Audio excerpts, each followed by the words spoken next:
Hello, ladies and gentlemen. Welcome back to the Wrestling for Life Network. Welcome to another live stream as we bring you NXT tonight. Lots to talk about, lots to get into, getting ready for big shows. Get in that chat, blow it up, like, share, subscribe.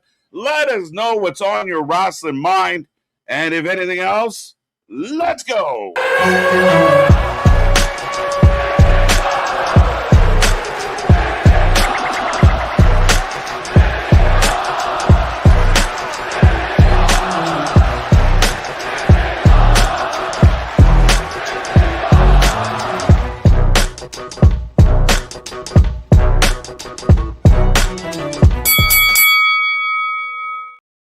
Ding, ding, ding. We are live and back at it again, folks. Like I said, we are the Wrestling for Life Network. This is another live stream as we bring you WWE NXT tonight. Lots to talk about, lots to get into. We're going to the underground and so much more. Me and that pretty face got you for the next couple hours as we dive into all the things wrestling. Get in that chat, blow it up. Let us know what you're thinking about, how you feeling about SummerSlam, Raw, Dynamite, whatever you're feeling. Let us know. It's going to be a good one here on the channel. If you don't know who we are, I'm Mr. Overnight KJ White, the Iron Man of YouTube. That is Big Nick. Ladies and gentlemen, boys and girls, children of all ages, the Wrestling for Life Network proudly brings to you its tag stream champions of the world, the Every Night Delight, KJ White. I am Big Nick, and I'm excited to see what happens tonight. We're going to see more Grayson Waller. Like you said, we've got NXT Underground, bless you, Hachu, and we've still got Mike Santana, Cruz Montana out there going on. So there's now hit the refresh button, and I think we're reloading quite a bit now when it comes to NXT. Yes, I mean, it's been a bit of a transition period for sure. I feel like interest has had a bit of a lull. Some of the people on the show either haven't kind of hit yet or got themselves into that groove or established themselves. You know, NXT doesn't feel like must-see TV at this time, though there feels like there's some good stuff on the horizon. Cruz Santana in the house, or Montana, Santana, what one is it? I can't remember. Santana. His name is Mike Santana. Mike Cruz Santana, right? Cruz Montana. His name is Iowa Break. There you go. But better than Michigan Truck Stop. But other than that, folks, lots going on. What will Tony D have to say? We're going to the underground between Gray and Lola, so we'll see.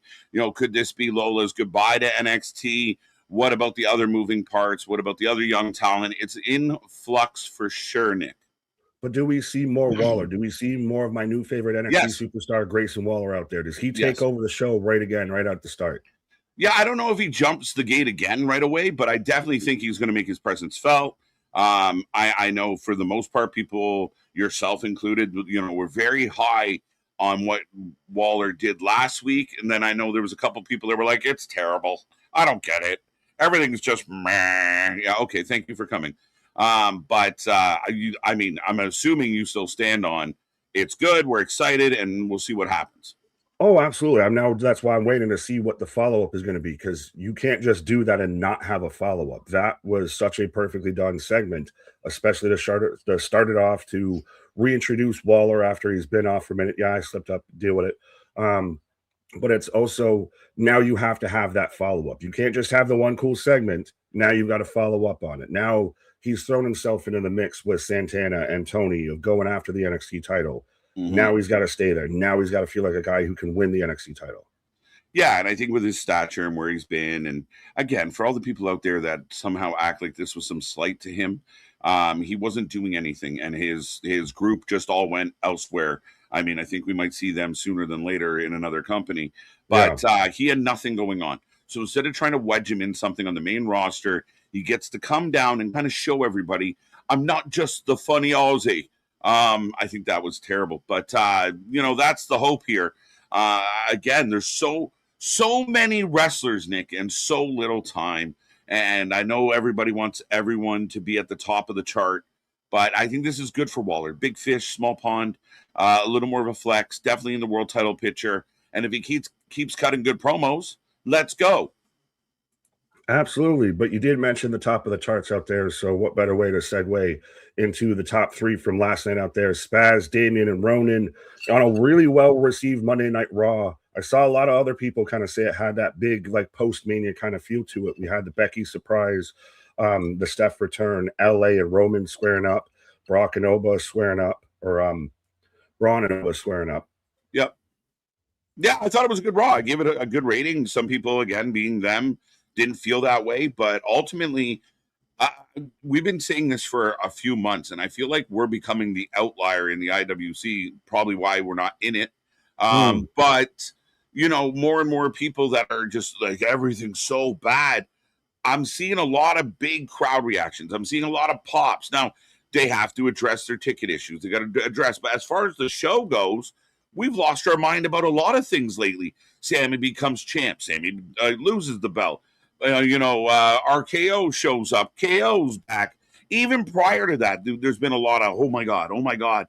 So I feel like I've taken the crazy pills, like the blue pill, and I can see behind the curtain, and these other people are just, I don't get it because there's been a lot of good, and Raw was a decent show last night. Solid. You're in the matrix now there, Neo. But yeah, I think even if you were Chicken Little out there with the sky is falling, everything's bad in pro wrestling. Yeah. Monday Night Raw kind of felt, SummerSlam felt, and Raw followed up with it, of that it was very much started to turn a corner here. Now we're getting into some new faces, some new feuds and stuff like that. Now we're getting some shakeup finally.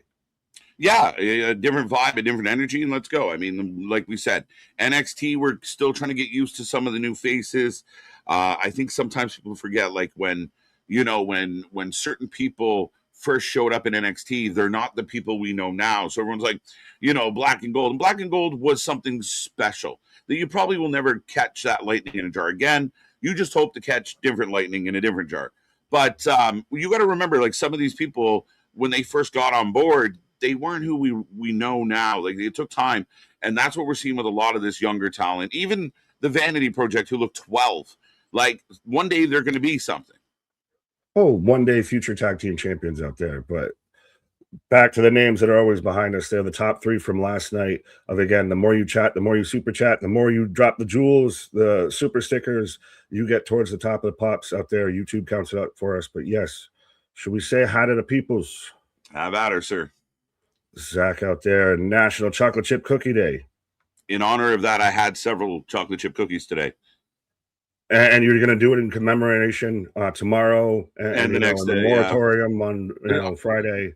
That's my guiltiest of pleasures. I'm a sucker for a good cookie.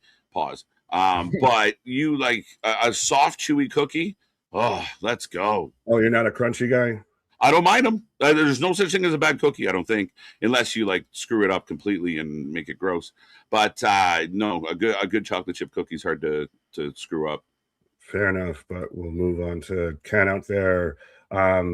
Was coming in to say happy Tuesday, but then I saw the passing of Dory Funk Jr. out there. Yeah. T's and P's of the Funk family is always just nothing but sacred territory when it comes to pro wrestling. Right. Well, I'm going to sound like a terrible fan and thought he had already passed. It was some of the older wrestlers, we kind of lose track of them, and Right. and this was one where it was like, oh well, and again, a legend, a legacy, a family legacy. But yeah, I mean, definitely had that moment of like, oh, okay. So no, T's and P's to his family, his friends. We're grateful for his lasting impression on the wrestling world. Absolutely. Eric, what up? Damien, what up? AB Johnson, what up? What up? Kevin, I see you. The Lantern Warrior, what's up? KJ and Big Nick, shout out, shout out. Get out your Larry, rings. Brock Lesnar announced his retirement. He plans to spend time with his family. So I have one thing to say. Thank you, Brock. Thank you, Brock. One of the best ever. But yeah, he's already been retired. Every time I saw this going around. So for those who Right. don't know, he officially said he was retired on the Pat McAfee show today. True. But every time I've seen that go around, I'm like, this is just WrestleMania 42. He already did this. He's already technically been retired. Well, Paul said it. He didn't come out of retirement for the Brock match or the Braun match, the Oba match. Thank you. But he wanted to have that fight. He wanted to try and see if he could do it. He didn't do it. Now he's officially just off into the sunset. So again, I think we had some really, really good times with Brock. I know he could be controversial. I know, one of his very close friends has, caused him some grief. But at the end of the day, man, you've said it for so long. The alpha male of our species in so many ways, but like an entertainer. I mean, no, I don't think we'll ever see a guy like that dominant across multiple avenues. And the guy almost makes the Vikings. Like, are you kidding me? Like, it's We've crazy. seen more and more over the past probably 2 years of Brock's career. I'd say the final 2 years now at this point of he's really changed the perception on he's not a pro wrestling fan. He was never really into it or anything because you see him cry, you see him get emotional about it, you see him still come back, still be involved, still want to work with younger guys and everything. He cares about pro wrestling. He's given back to pro wrestling.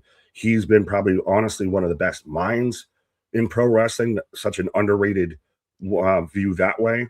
But yeah, I think that the perception's really changed on Brock now in these past couple of years of give a fuck. Cowboy Brock was some of the best Brock we ever got. And it felt like in his later years, he was just having a good time. He puts Cody over. He puts Oba on the way out. Like, I think a pretty special wrestler. I remember being young when he debuted, and him and Angle was one of my favorite things as a wrestling fan in my entire life. Him and Angle were so good. So yeah, thank you, Brock. Right. Guardian, what did you see my Discord post about Grando Simono? Get them Unos in the air. I had not, but a lot of rumors going around. Yeah, I saw a picture of Roman next to Micro Man. That might be like the Oba picture. Vikingo Jr. was or Mini Vikingo, sorry. That's hilarious. But a lot of people think it might be Roman versus Penta. Really? And you're like, pourquoi? Well, it's also now it becomes which show does he show up on? Does he show up at Triple Mania in Mexico? Does he show up in Chicago? Yeah. We don't know. I mean, that's the valid question. That's one of the things that have been debated and the so-called experts have mumbled over, the last 24 hours. So it's a crazy way to end Raw and kind of leave us kind of, if you want that AAA show to be one of the biggest ever, you do stuff like this. And people can piss and moan all they want, but they got the cards. Play them. Right. As I got to try and rattle off some of these names. We're about 2 minutes away from going live of 1 minute. And what 58 up? Seconds. Adrian, I see you. Go, Big Mama Box. What up? Appreciate you. Go. Adrian with the silver stars. Anthony, let's go. Ghouls with the 2 jewels with the silver stars out there. Only paid in jewels. Almighty Pop, what up? Destin, I see you. Sean Reed, Paul Carpenter. 35 seconds. Adrian Sparkles, it's like I'm trying to play a game show here. Beat the clock out here. John J, Who Wins the Underground? What up? What up? Ronan, I see you. I'm scrolling. 20 hey, seconds. What up? Now I actually feel pressure like it's goddamn Wing of the Ring. I feel like it's like Beverly Hills Cop 2. Bridget Nielsen just like 30 seconds. Hey, sign, sup, gents and chat. Hope all is well. If I miss anything, then you can apologize to the clock master out there and me being long-winded.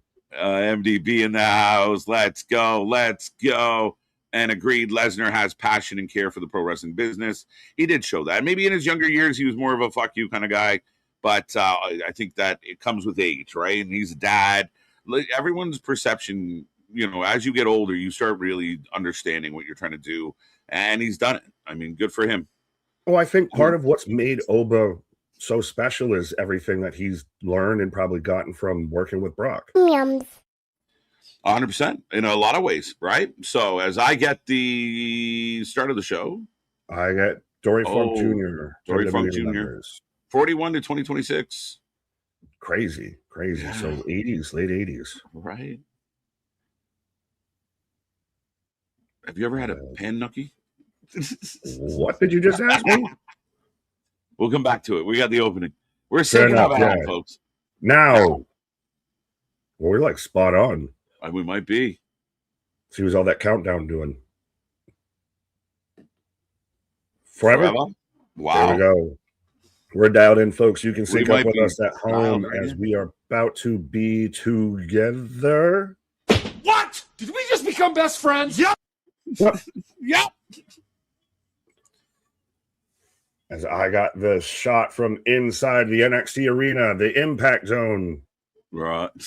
Let's go. Tanisha, what up? Ronan, welcome to NXT. Let's go. Let's see what they got, folks. Blow up that chat. Click the buttons. Let us know how you're doing on a Tuesday. What do you think is going to start off the show? Because we had last week, we had Grayson Waller kicking. Oh, so we're starting off with a recap. But so I'll say this then: we had last week Grayson Waller kicked off the show. Maybe Santana, maybe Cruz, or Tony. Does Tony D have to acknowledge? Hey, I just had this punk just show up in my place, in my face, and say I'm not worthy of being champion. Could be. Now, some people said, quote unquote, experts, well, he buried the company. Well, if you come in as an asshole heel, are you not supposed to bury the company? Did other heels not say, like, I'm the only good wrestler in this entire place? That, oh, nobody in that locker room can tie my boots? Like, I don't understand this idea. Well, he come out and he clearly buried the company. Yeah, but I mean, did he have to shoot TNA in the head? Did he have to shoot TNA in the head? I think he was just shooting at everything. So I got like bad guys say bad things. Well, and he set it up to set up the match with Santana. Right? You don't have the only thing he has at that point to take a shot towards Santana is to mention TNA. Exactly. And I mean, you don't have your top babyface come out and go, don't we suck as a company? No, that's not the right approach. No, you do if you're Will Ospreay, bruv. Well, Will Ospreay, right? But I mean, as a heel coming in, he's supposed to feel that way.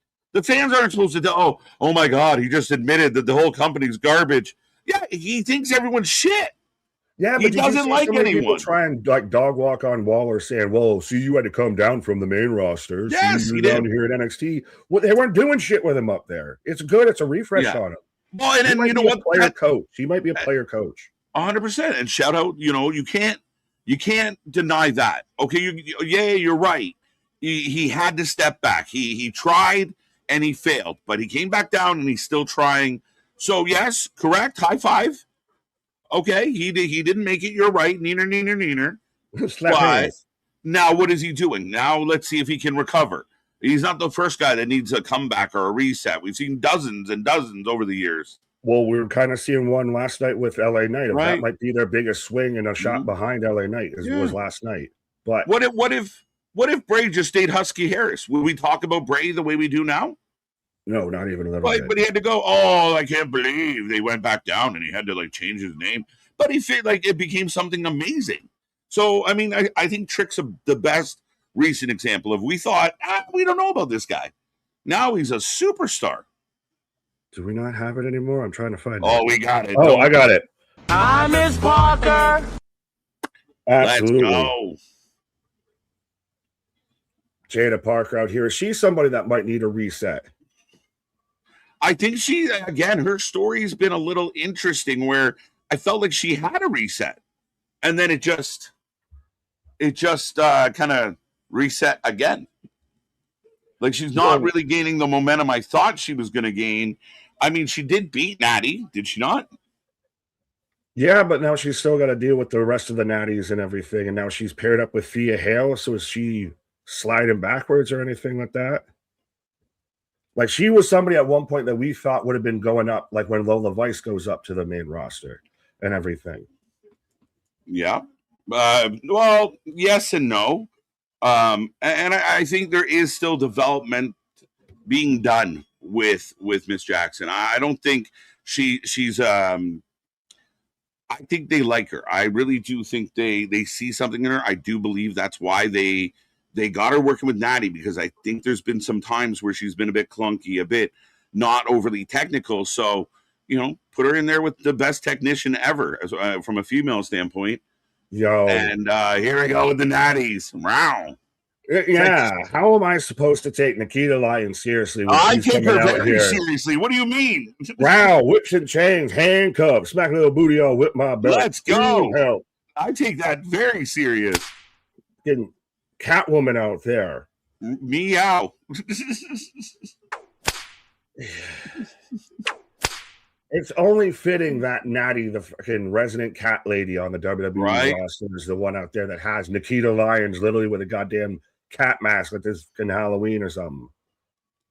I mean, she's not the only one, but I will say I have no issue with it. I mean, this is her and with Natty and Carmen. I've been okay with this. Like Natty and the Natties has been not bad.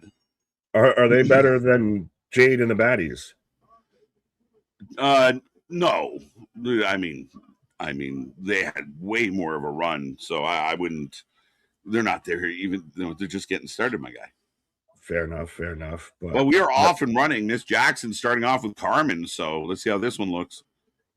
And it will be the Natties taking on Thea and Miss Jackson. Yeah, which they paired up Thea and Jada last week, and is this maybe going to start to become some kind of war gamesy kind of thing? I don't know. I don't think so, but I know this has kind of come up in a few scenarios. But yeah, I don't know. I feel like we're still quite a ways away from kind of getting there. So maybe, but I don't know. Who's at least the third that pairs up with Jada and Co. to kind of even the odds here? That's a good question. Who's a floating baby face right now? What's your... Well, because you still got Layla Diggs too. That's part of the Natties. So you still got you got to find two more. You might have to find. Where is Layla? She got hurt. Remember, she won the contendership and then got hurt. Touche. Tabernacle. As the tag titles are on the line tonight. I didn't even know that. You didn't know Brad and Tyler can. Oh, there you go. Yeah, we're defending the belts. Yeah, I don't think that's going to go well for Miles and Tavion, to be honest. But we'll see. Do we get two belts, Zarya? Yum yums.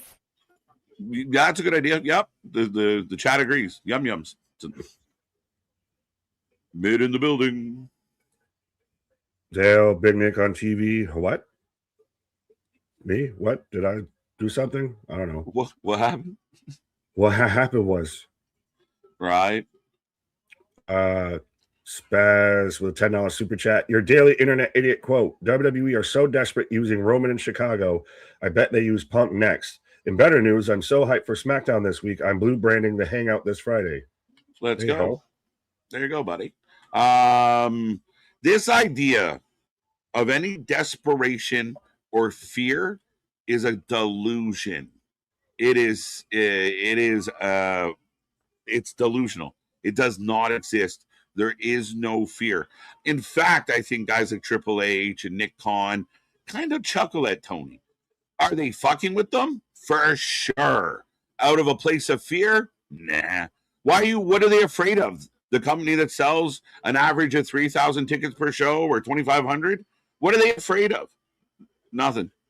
Let's be real. There's no fear. It's very much more of we're fucking with you than we are. Yeah, we're trying to actually, we're threatened by you. Right. Yeah, they're being bullies, if anything, but they're not. Oh my God, AEW's so good. We gotta fuck up their. No, they're doing a plenty good job. Did you see they got the Continental Classic Cup back? Oh God, we need to worry. They're idiots. They're so dumb. I don't get it. It is so I don't get any of it. But we'll get into that as the show goes on. But yeah, I mean, from a place of fear, people got to let this go. Like, yay, it's your favorite wrestling, but that doesn't make it any more bigger or more grandiose than you acclaim that it is. All right. But Cooper, what up? Booker going crazy? Absolutely. Yep. Jada definitely needs a reset. I don't know if she needs like a full one, but she needs a soft relaunch, which might be. It'll be interesting to see where she goes out of this. Like, I figure at like Heat Wave, she'll take on Natty. She'll get a big win on a pay-per-view, hopefully in a really good match. And then you can kind of push her up the ladder a little more.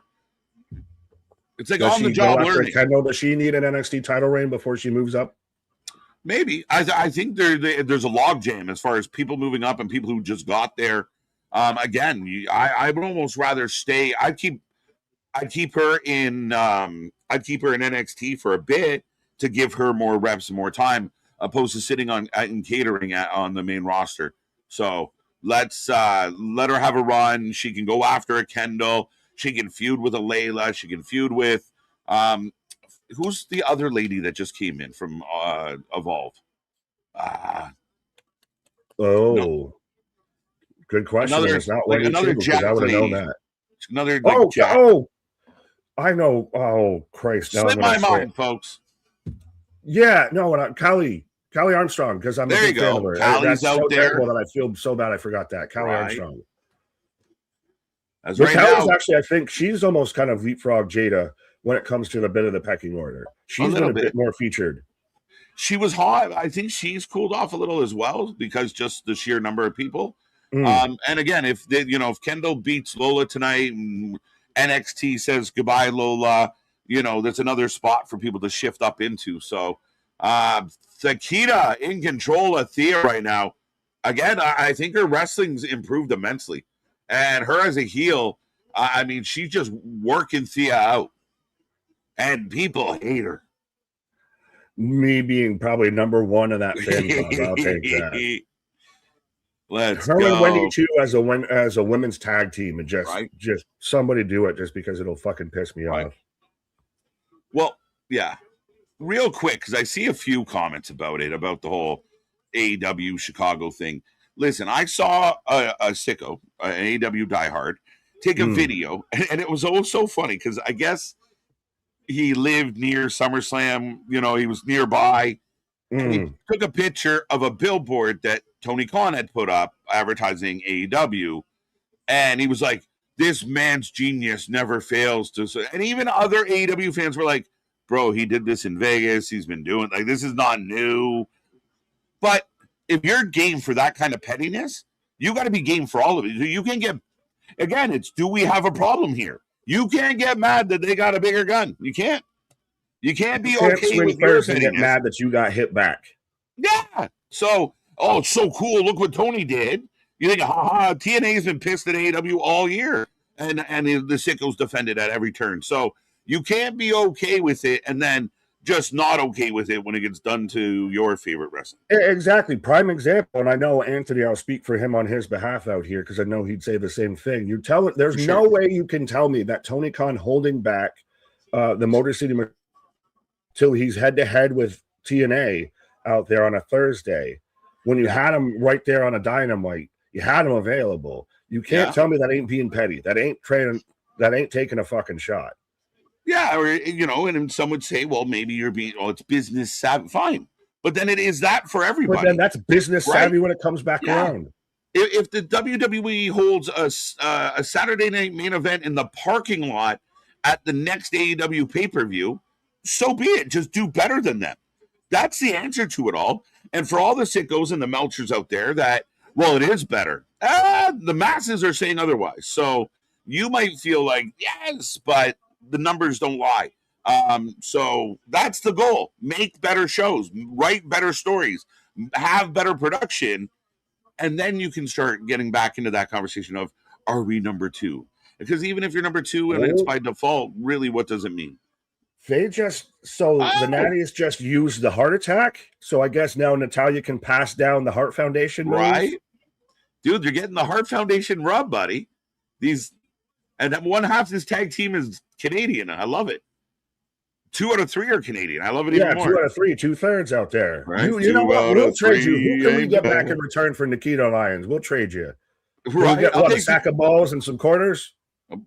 Whatever you want. We'll take that.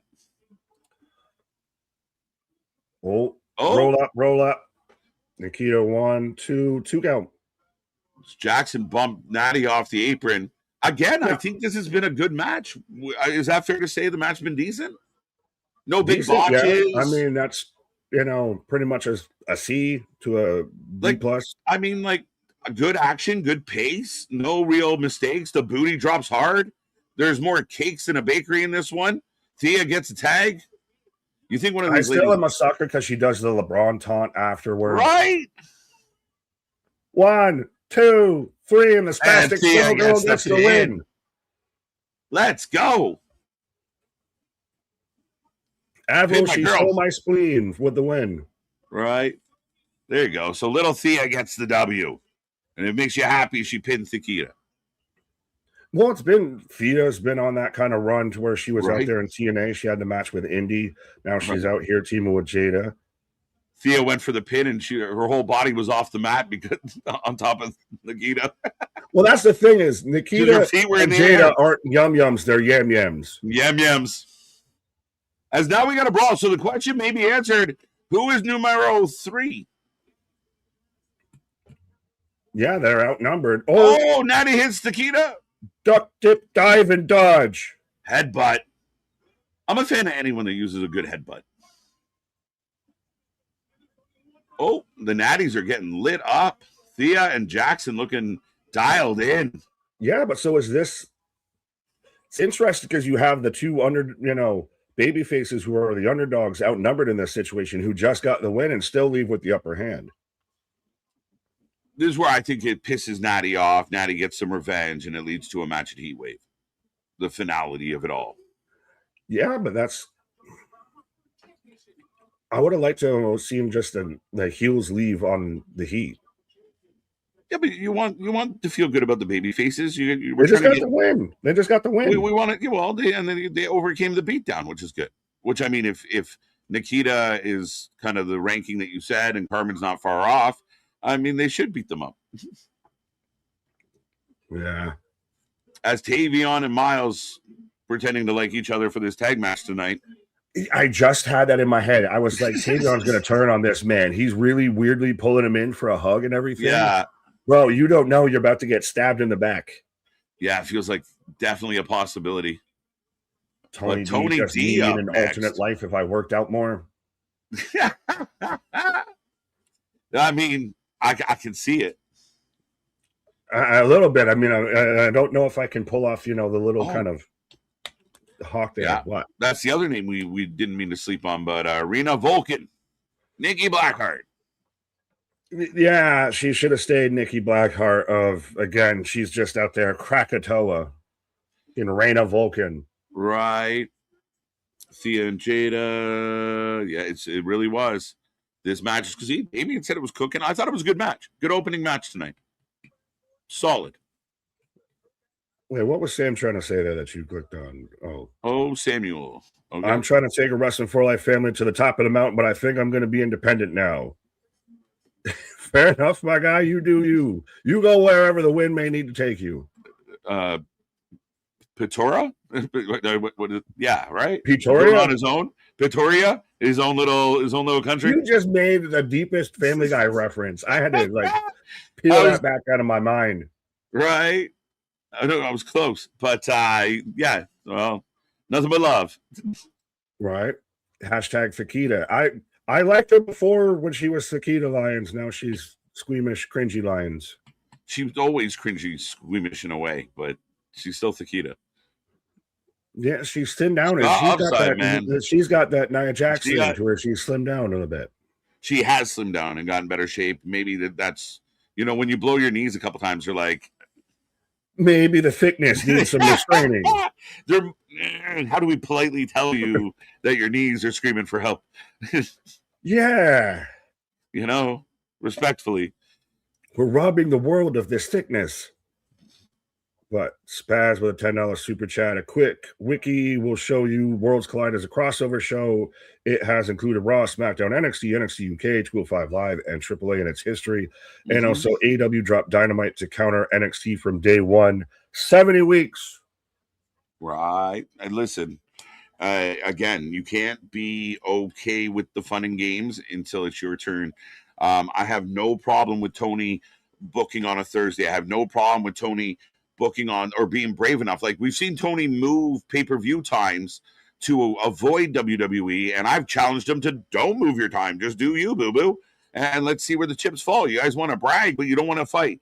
Yeah, again, it's okay to shit talk. You're lucky Dave Meltzer's holding me back. Right, exactly. Holding me back. And Uncle Dave, the dance that this man does every day, it's like someone on my For You page will cause it to end up on my lap, and it just watching him do try and do the verbal gymnastics to get out of things, and describing the WWE stuff is so bad and so brutal, but the AEW, like, this is marvelous, yes. This is some of the best stuff we've ever seen. This is Kenny Omega's greatest promo in the U.S. Kenny and the Death Riders and Ospreay one of some of the most compelling wrestling I've ever seen. Dave's going back to fucking C-Spot run books. Right? Like, what are we talking about? But nonetheless. Boston, what up? If KJ headbutts you, it's a wrap. Look at that dome of his. I shouldn't say this publicly.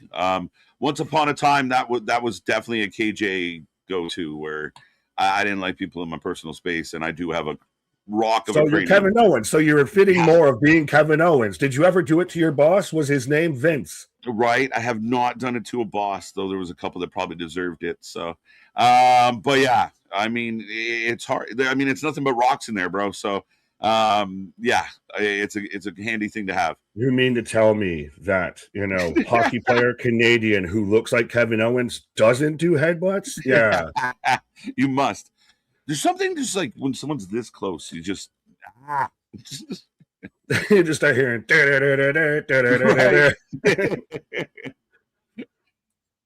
Guardian, what up? Did you see that MJF is in Violent Night 2 as Santa's boss of a cookie store? No, I did not, but interessante. There you go.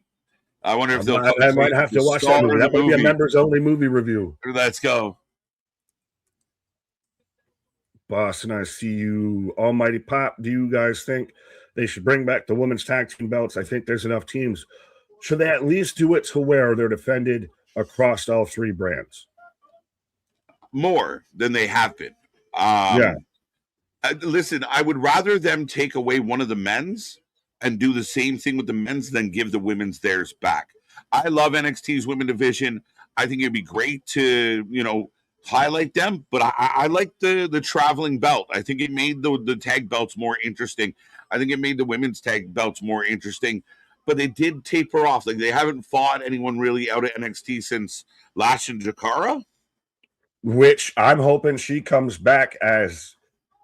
I really want to see Anthony's whole opinion on this, so make sure you hear Thursday, because for those who don't know, it's already been in that not only Jody Threat but Mara Sade, I'm not going to let you butcher her name this time, has officially left the company, which is still weird when she's still currently in the Knockouts TV tournament.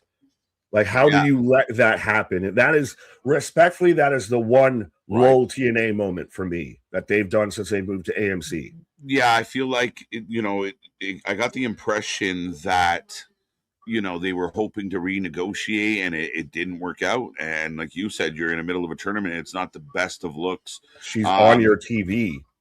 Yeah. Anthony's 2 cents I'm really curious about with all this, because there's been a lot of change in TNA. But you wonder, like, are they kind of letting out some people go to potentially open up the door for other people to come in? I don't know what the answers are. Only time will tell.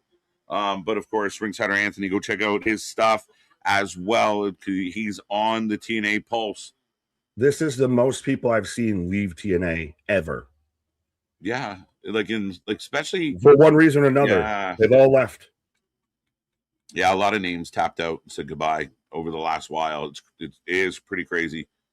As here comes Tony D'Angelo. Why do you say it like that? I don't know. What did I say? He said it, but it just sounded weird the way you said it. But sounded way too Caucasian, not Italian at all. But Sam out there just letting us know he was not leaving us. He's leaving the chat. He's leaving the chat. He's got beef with the chat, not with us. Well, the chat built the channel. The channel runs on the chat. So this is a good place to be, Samuel. But if this is not for you, we completely understand. However, there's not many, if any, places in our space as good as this. So enjoy the ride. So we bet. As Dave out there, Gunther sucks. Gunther sucks. Ah, man, Gunther has been a monster. Probably arguably the biggest heel of 2026. I mean, all around. Arguably up there. As much as I've even kind of questioned what they're really doing with him with all the retirement tours, and if he still stayed up there, he's managed to still just keep bobbing along, just still going. Like, you still throw him in at any moment, and he still gets the reaction. He still has a great match. He's still, no matter what, consistent as the fucking tide. Yeah, and you need guys like that. And I know other people you know, kind of get hard on it, but you do need people that can do that. Right. MGB's overdosed on frappes. Oh no, someone check on him. Right. He thinks he's going to use me as a stepping stone to get to the main roster. Right. Without consequence. Consequences. 2 weeks ago, are you in a tough? We're sidetracking the frappe condo in the chat. How do you honestly feel though with Tony as champ? I know I'm a fan, but I even like what Waller said. Does he feel now? It was weird. He mentioned Trick, Oba, and Javon that were just there. Yeah. Tony, does he feel like down? Tony doesn't feel that exciting as champ. I don't know if it's a combination of the matchups for him, like the booking, or just Waller. He said Waller was old news and Cruz Montana is new news. But here's Waller. Let's talk about SummerSlam, mate. What's everyone talking about? Grayson Waller. I'm the money fight. You go through me. That's the thing is Grayson's probably better than anybody else, especially on the men's side on the NXT. He's good on the mic. He's going to be telling. He's going to make everybody have to step up. Yeah, and this idea that like again, the heel can't say mean things about the company he works for. I can show you plenty of proof over the years of people that did that and made great money. No, I need the hoodie that Grayson. Did you see the hoodie? I was going to mention it to you. I just finally read it all through. Soft, complacent, happy to be here. Yeah. What is AEW and NXT? What is me at work? Soft, lazy. War games. I don't know that Tony is the most compelling promo, and I might have liked him better when he said he works better as a chaser. Yeah, like he does well in like the pre-tapes in the restaurant. He knows his lines, but live on a mic, a little rehearsed, a little. I don't know. I want a little more. To Waller, who Waller's kind of like, and at least in NXT, he's that guy. Yeah, like I want a little more piss and vinegar out of the guy. But that's all Waller is piss and vinegar. I didn't want to even say it because I'm like, that's weird to say out loud about another grown man. But yeah, right. Especially when I paused in the middle. Yeah, but Bianca Belair had her baby. Congrats to the Fords. Yes, may the Fords be with you. That's awesome. There you go. Now everyone's like, when is she coming back? Next week? Some people, it's Bianca Belair return loading soon. Yeah. Ringside News with Bianca rumored to be at Survivor Series. Like shit. Bianca expected backstage at this week's SmackDown after having birth on Tuesday. Happy birthday to the Glamour Blake Monroe.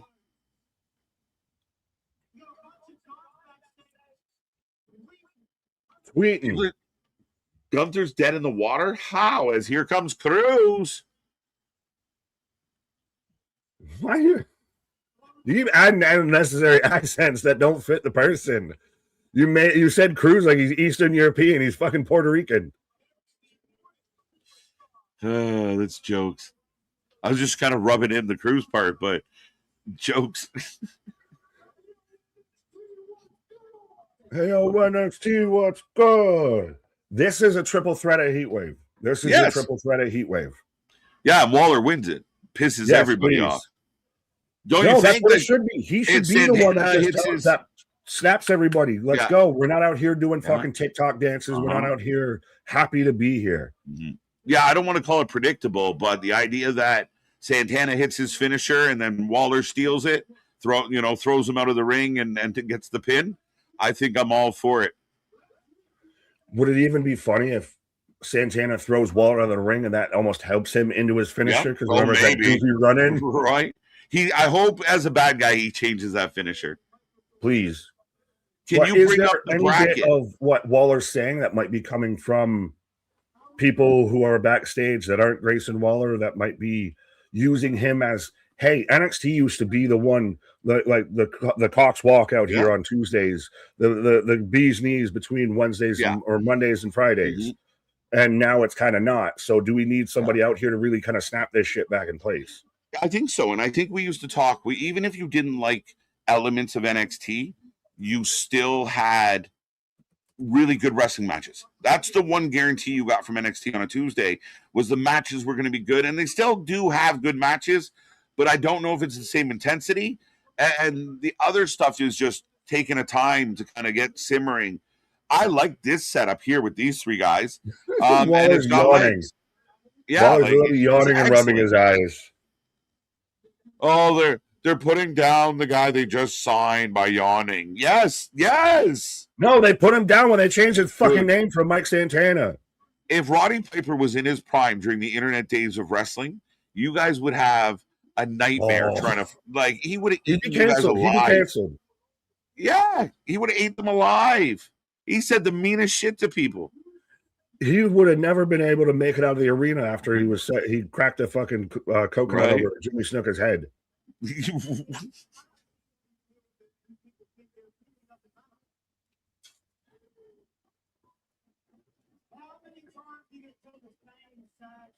How many times are you going to tell the same sad story? Your opinion doesn't matter. Yeah. And it's good because he even goes at the fans and they're like, yes, tell us we suck. Tell us we suck. Right. But I do like when characters take the internet vibe and a lot of the things you read over and over again. And you have characters like Waller who use that. Like he's just echoing, what the fans are saying. Because some people try and do that and they don't do it well and they come off weird. Pat McAfee, I'm looking at you. That do that and it doesn't work well. You have to be able to channel it properly. And Punk can do it well. MJF can do it well. And I think Waller's a guy that's starting to establish he can do it well too. Yeah, for sure. And that's what you want. That's what you need.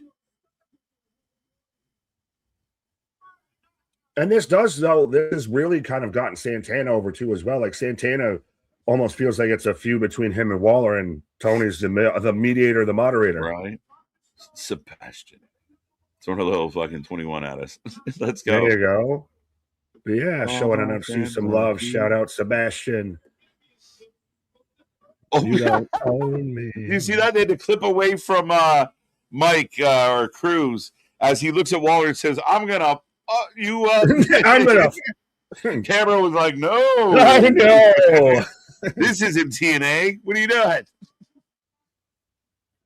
Right. As now we're getting a little video package for Lola and Kendall. I imagine the main event tonight, which could be Lola's last hurrah in NXT. I would assume so on both accounts because I don't think I would sit there and want to take down the ring ropes to put them back up for a match after the fact. Yeah, and I don't know what else would be on the card that would actually warrant going past this. Yeah, no, for sure. And again, a couple of people saying like low-key cooking. I thought the opening segment was good. Tony, I've had my reservations with as far as has he been an exciting world champion? And maybe part of the problem was his matchup, like his whole thing with Evil was meh. So this is better. Waller's got fire. Cruz got fire. He got to get fired up, and he kind of did a little bit tonight. It's not bad. Right. Did you just free? Okay, no, I just was stuck on Roddy Stone backstage just looking at me, and then it snapped to Ren and Kendall back in the locker room. I'm like, Roddy, you good? Blink twice if you need help. Right. As Ren is just losing her noodle, a little over anxious. I like this pairing though. I've liked Maddie Rinkowski when she was Maddie Rinkowski on the Indies. And I haven't been the biggest fan of Ren or Maddie. It kind of gets under my skin. But here comes Zarya. But this has been like really good with Ren and Kendall, and I think you might get a really, really good match if Ren kind of goes off the deep end, right? Like if Ren decides to turn on Kendall, I think they can really bang. Like her finisher is one of the most unique finishers. There is a story whenever they switch it. There is whichever one. There is a story there for sure. For sure. I think will work, because to me, I think they work really well. They play well off each other. They both got that amateur-y kind of wrestler, grappler, shooter vibe to them. Right? Yeah, I don't Does disagree with that. Does Zarya blow up my whole argument about hating name changes? Because her name changed from to Zarya out there, and I still call her Zarya. Maybe a little. I think you were all equally critical of. You weren't a big fan of Zarya. It was Zoltan. So I mean, if it's grown on you, it would be an example of a name getting over. Well, I think it blows up my hatred though of Mike Santana and Cruz Montana, because I refuse to ever call that man. It's like, well, Cruz Montana is the JC Mateo Jeff Cobb situation for me all over again. Like, no, he's been there. You called him his name. Keep calling him his name. That to me has always been odd. Like when somebody changes names, you know, when they get called up from NXT to the main roster, or, you know, if you've seen them, it's really hard to unsee them. So he's been here as Mike Santana. And listen, I've defended it with all like the business side of things, whatever. But nonetheless, it does seem quite, you know, it's you know, it's kind of that commercialization of everything, and they're capitalizing on every fucking dollar. So this is where we're at with it. But yeah, I mean, I think like everything else, it just kind of grows on us and we forget that we hated it once upon a time. We'll see. Right, but shout out to Sebastian out there under the sea saying, appreciate you guys streaming during NXT. Not too many of you doing it. Yeah, no, trust me, often imitated, never replicated, never duplicated.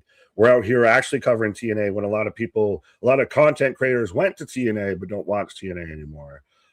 Yeah, anything and everything pro wrestling. We watch as much wrestling as we humanly possibly can. We always try and watch a little bit more. We're live. We cover more live wrestling than anybody else out there. And we want to watch all the wrestling. We are wrestling fans that actually enjoy some of it. Some of it drives us up the wall. You can't even say all of it. Enjoy some of it. It's true, though. We actually enjoy some of it. I can't say all. I can't say all. That would be a lie. But you're right. It's so funny. Like, I can't commit. Mostly. So, but it is different because most of them out there hate everything. Yeah, the Chicken Littles. That's what we've called them now. Is they're labeled Chicken Littles. We might have to have a Chicken Little shirt coming out here soon. That's interesting.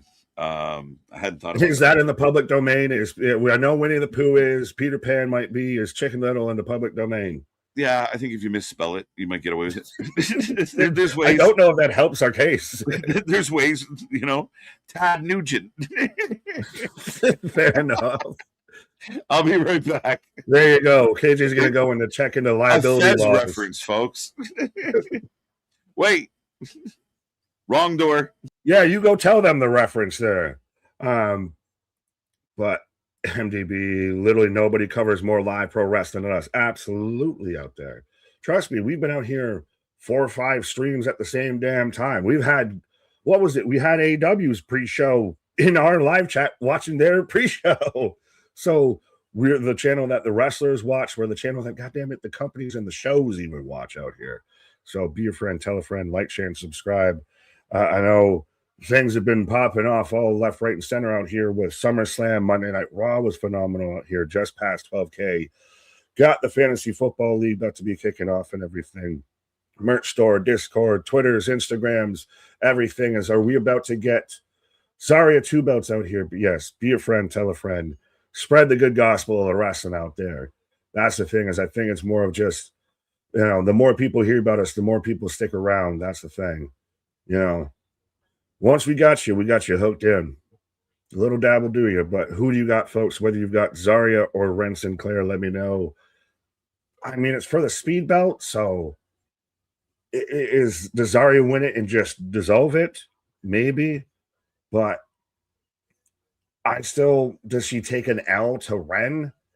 Or sorry, kind of Ren, I was right the first time. Words are fighting me now. But yeah, does she take an L to Ren out here? I wouldn't want to see it, especially in 5 minutes. And she's your women's North American champion. Just had the feud with Sol Ruka and everything. Which are Zarya and Sol still doing good after their whole kind of split? Should WWE have just kept them together? Should they have just stayed in the tag team division? What if they were on the tag team division right now on the main roster? They were involved with Fatal Influence for the women's tag belts. Wouldn't that be something? Ooh. Arm drag from Ren. 5 minutes on the clock. I'm at 3:43, 42, 41 right here. If Ren wins, somebody's got to interfere, I feel. Ren gives off Chelsea vibes. Yeah, a bit. Well, she's got that spasticky, and she did.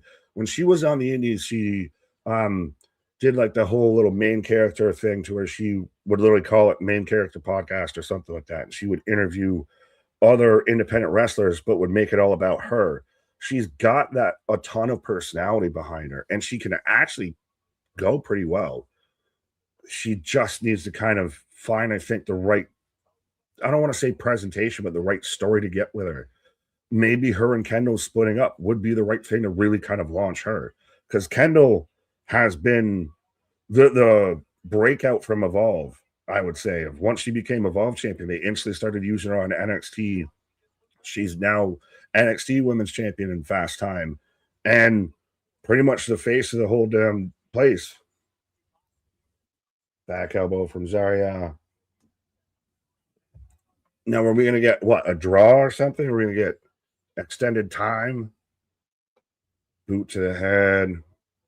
Exactly, Tate. Yeah, but yeah, I'd give it. Well, Chelsea, too, has a ton of personality, so I see the comparable. Ren has a unique look, too. Well, yeah, she got a fucking jawline like she plays violin.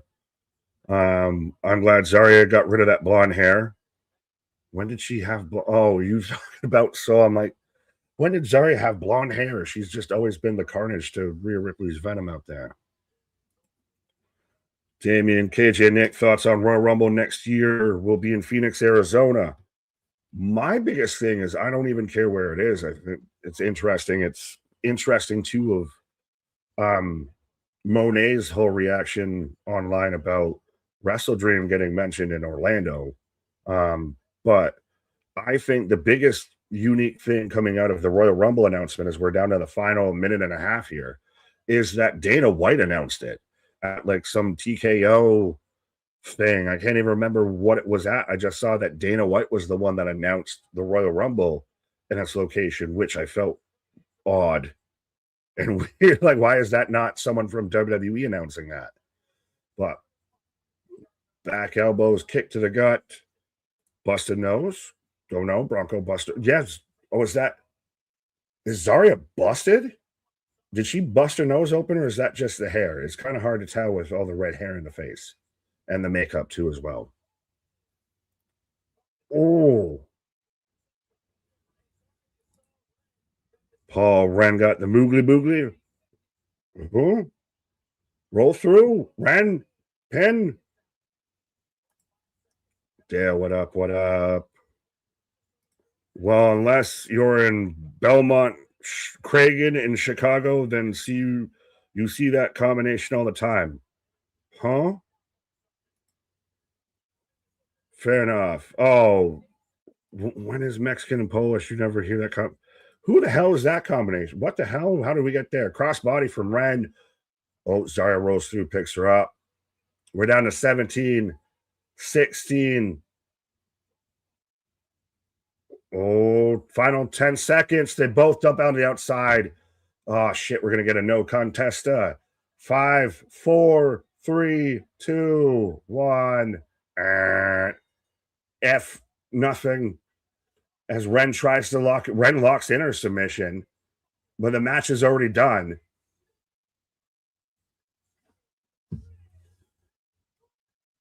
So, this is the I don't like about like the speed title and everything.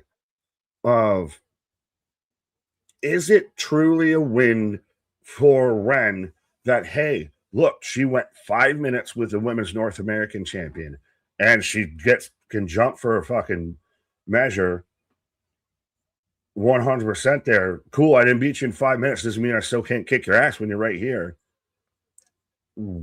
As Zarya with a F4 and F3. But it's not exactly the same accomplishment of like, hey, Ren just went 5 minutes with Zarya. as they really kind of seem to make it or want to try and make it feel like it is. To me, it just feels like a lame bullshit nothing match because Zarya looks weak because she didn't put Ren away with the and Ren doesn't really accomplish much, and it's just this weird 5 minutes of nothing as Bronco and Lucian backstage right now. There's still the whole tension of whether they're, together, whether Bronco's out there with Los Perros in AAA, or what's going on is, oh, yay, we've got the Christ almighty, I already forgot their goddamn name because they're so ineffectual and infactual. It's not the goddamn Bloodline. What is their fucking name?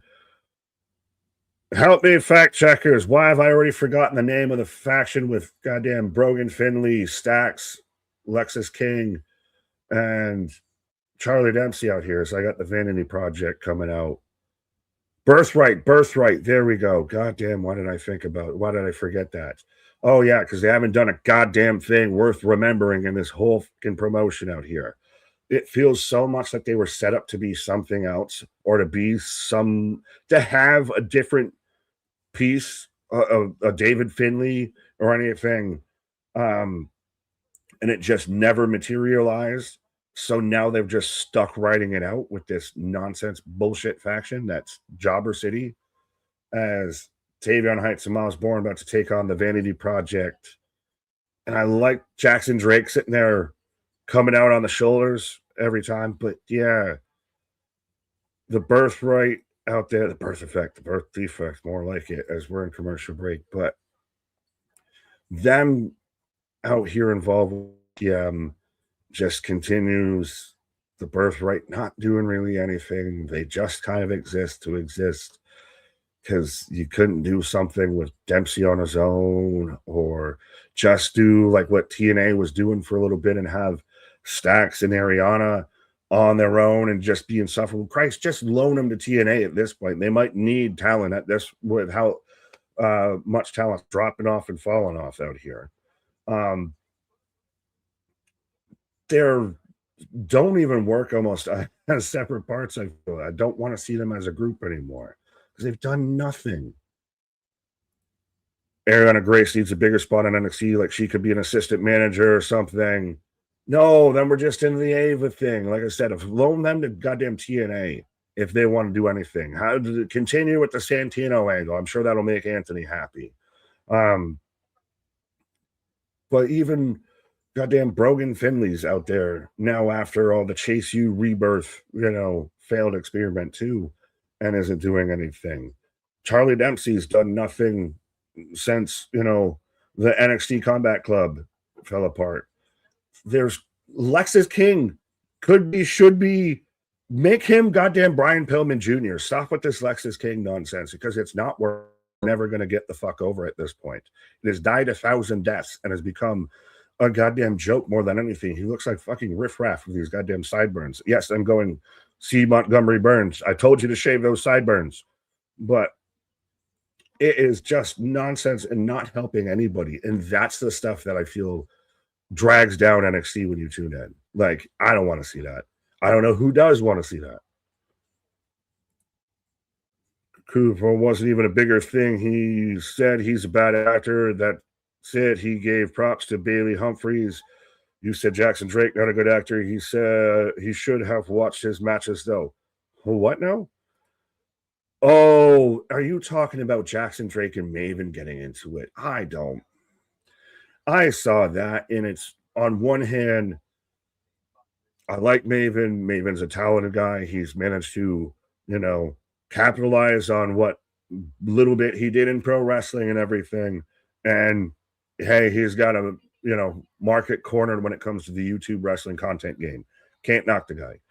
Jackson Drake, on the same hand, is the young guy, upstart guy in NXT, started off in Evolve and has already jumped up, and has become a bit of a featured name in NXT as well. So can't knock him for kind of really trying to want to stake his claim on stuff. it's to me, it's a bit of a nothing burger. It's a little bit of like, if I keep swinging my arms this way and I keep swinging my arms this way and you get hit, it's your own fault. I don't make much out of it, of, both guys technically right and both guys technically wrong at the same time. It's, to me, pot shot into pot shot. Yeah. Cooper, I didn't watch the whole thing. I watched like 2. Fair enough. Nick, not everyone wants to use their government names as a wrestler. Fair, but Mike Santana is not his government name. It's his own trademark name, and they could have licensed it from him. I understand that, but there's still there's better names that they could come up with than even these goddamn names that the government would turn back and say, no, there's no way a human being is actually named this. Jay White versus David Finlay next week in the first round match. Yes, I'm waiting until KJ comes back. I did see all the matchups that have been announced for the Continental Cup, at least the first round, and maybe at some point when KJ's back and it's a commercial break and we find the times of very much run through all of that, because I have some feelings. As Waller with Kalani backstage. I mean, this kind of works as 2 insufferable heels kind of paired up together.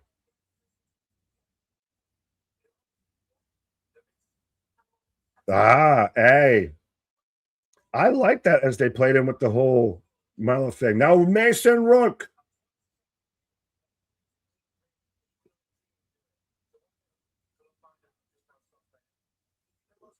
Oh, so we're going to get Waller versus Rook, and this is interesting because Rook would definitely Cam Hendricks. What the fuck? I was trying to put over the whole idea of Waller versus Rook because Rook would definitely be a guy that Waller would be talking about. But now Cam Hendricks comes from behind and jumps Rook. So I guess we're going to get that at some point.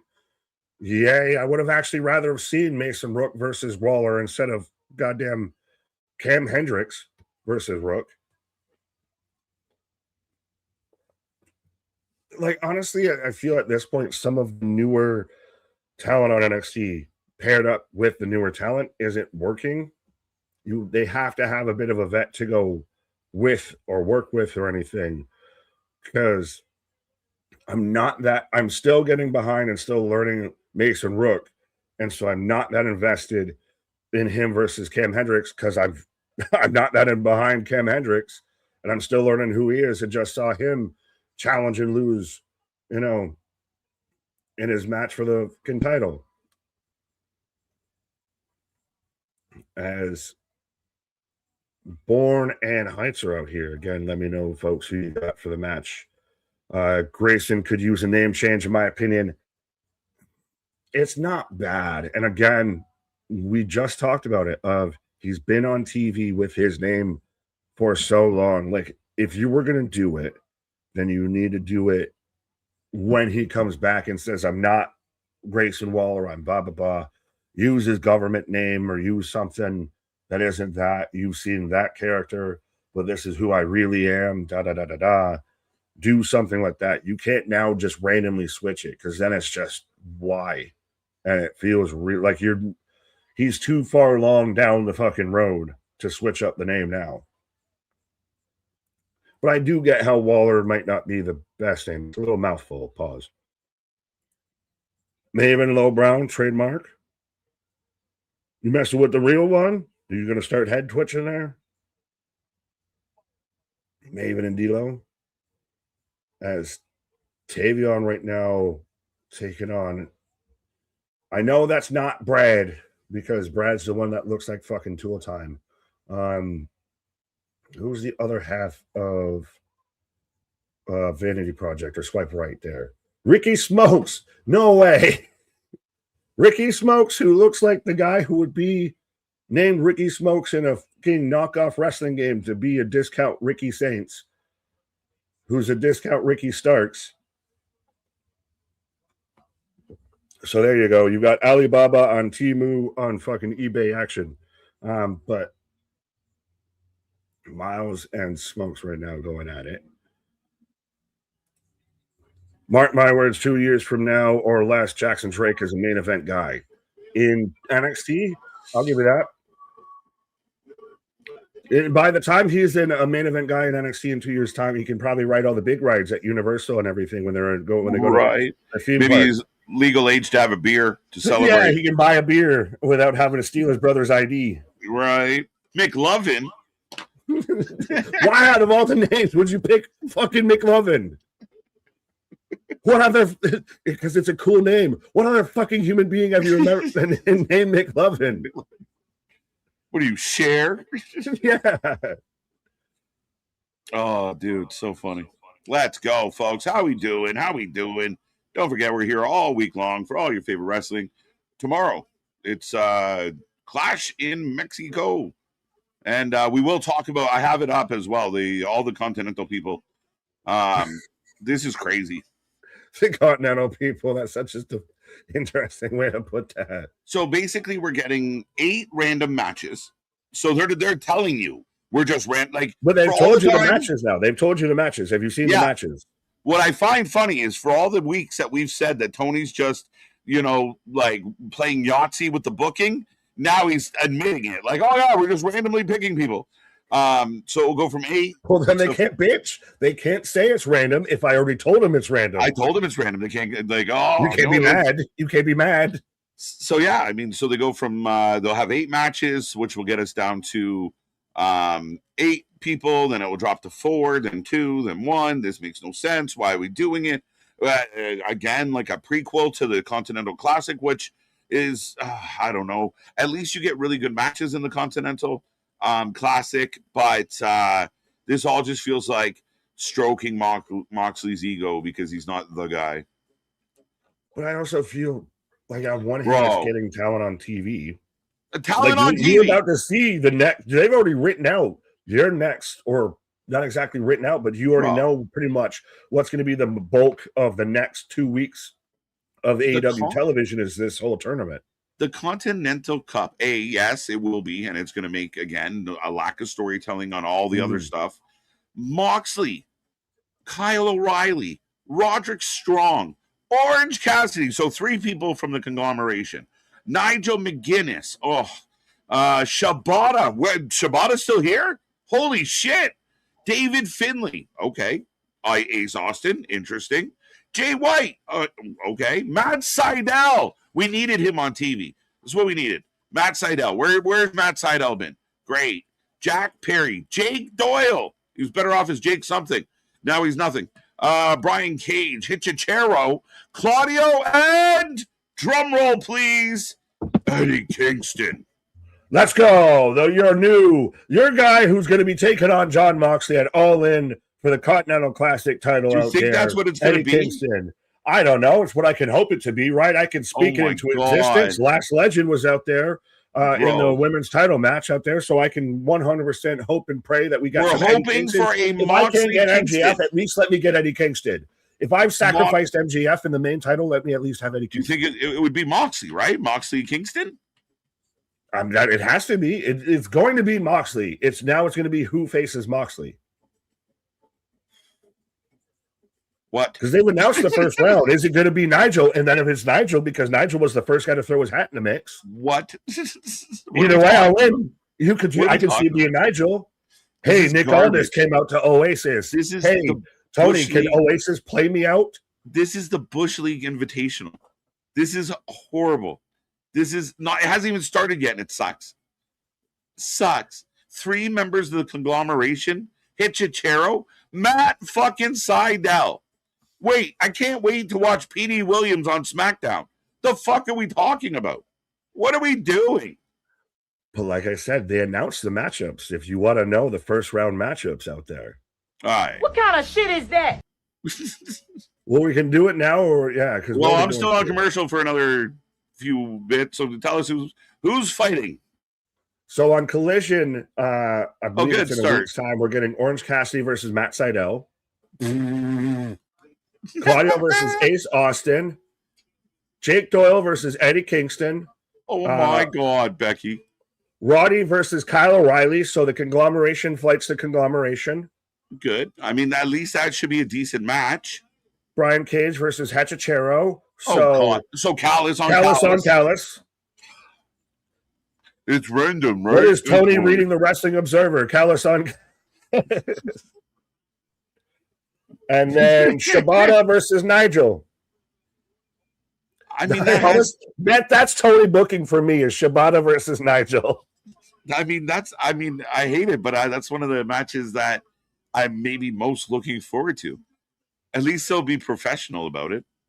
But don't worry, that means on Dynamite the following Wednesday, you get Jay White versus David Finlay. So we follow up the chain match with Jay White versus David Finlay, their first singles match since they were both in New Japan and everything. Okay. Is them in this instead of on a fucking pay-per-view, redemption, what have you. Yeah. And you're going to bury Jay White probably.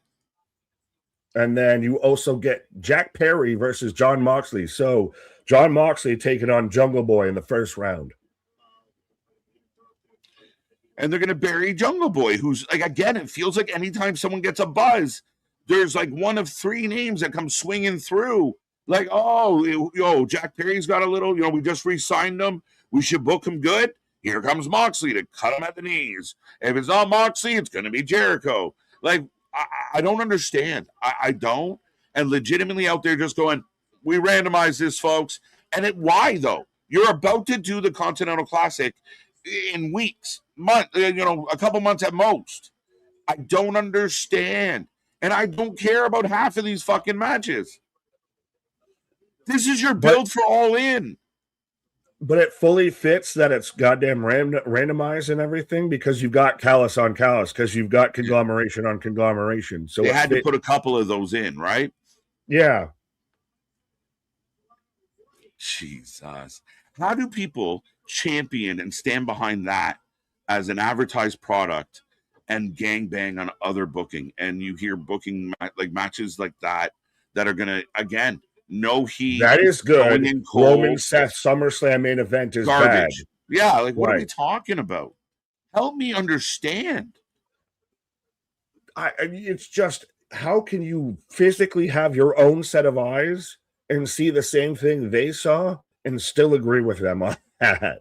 It's like, so here's like this 4-day-old moldy cheeseburger, and here's filet mignon. Doesn't that cheeseburger taste delicious? It took too much effort to cut through that fillet. So I like this burger better. I had to use both hands, a steak and a knife, a fork and a knife. I had to cut it. They didn't give it to me. God. I didn't get a toy at the end of the Happy Meal. But to me, it's just Tony he refuses to grow as a booker, and that's my concern. This deep into this company, because I brought up the whole thing as we do have the match still going on. Yes, and it's been fun. But the whole thing about Jay White and David Finlay just being a throwaway match on a Dynamite and said this should be on a pay-per-view. Yeah, you would not believe the number of people that were like, "Oh, look, you want to pay for it? Oh, why do you idiot? The match that they just had was terrible and everything with the chain match. Why would you want to see them do this?" I'm like, because it's been the fucking feud that they've been building. This is two top guys that should be challenging for your world title or at least some sort of title on your show. Play it off. It's former Bullet Club leader versus Bullet Club leader. You've got all the New Japan footage. Sorry that I want you to actually book something fucking good that I'm saying, hey, if you try and actually cook this and make it a little bit seasoned and put some fucking spice and life in it and everything, I'm willing to pay you human monies for this. Yeah. Make it matter. Make wrestling matter, Tony Khan. Oh, as Drake and Nicole getting thrown out here.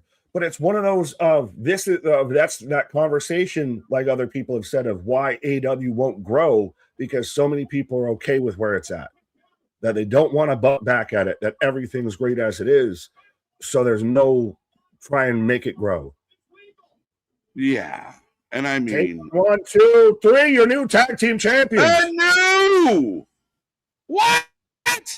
Hey, shut up, the homie. I just recognized one of my dudes in the ground. But yeah, your new tag team champions, Tavion Heights and Miles Bourne, and No Turn.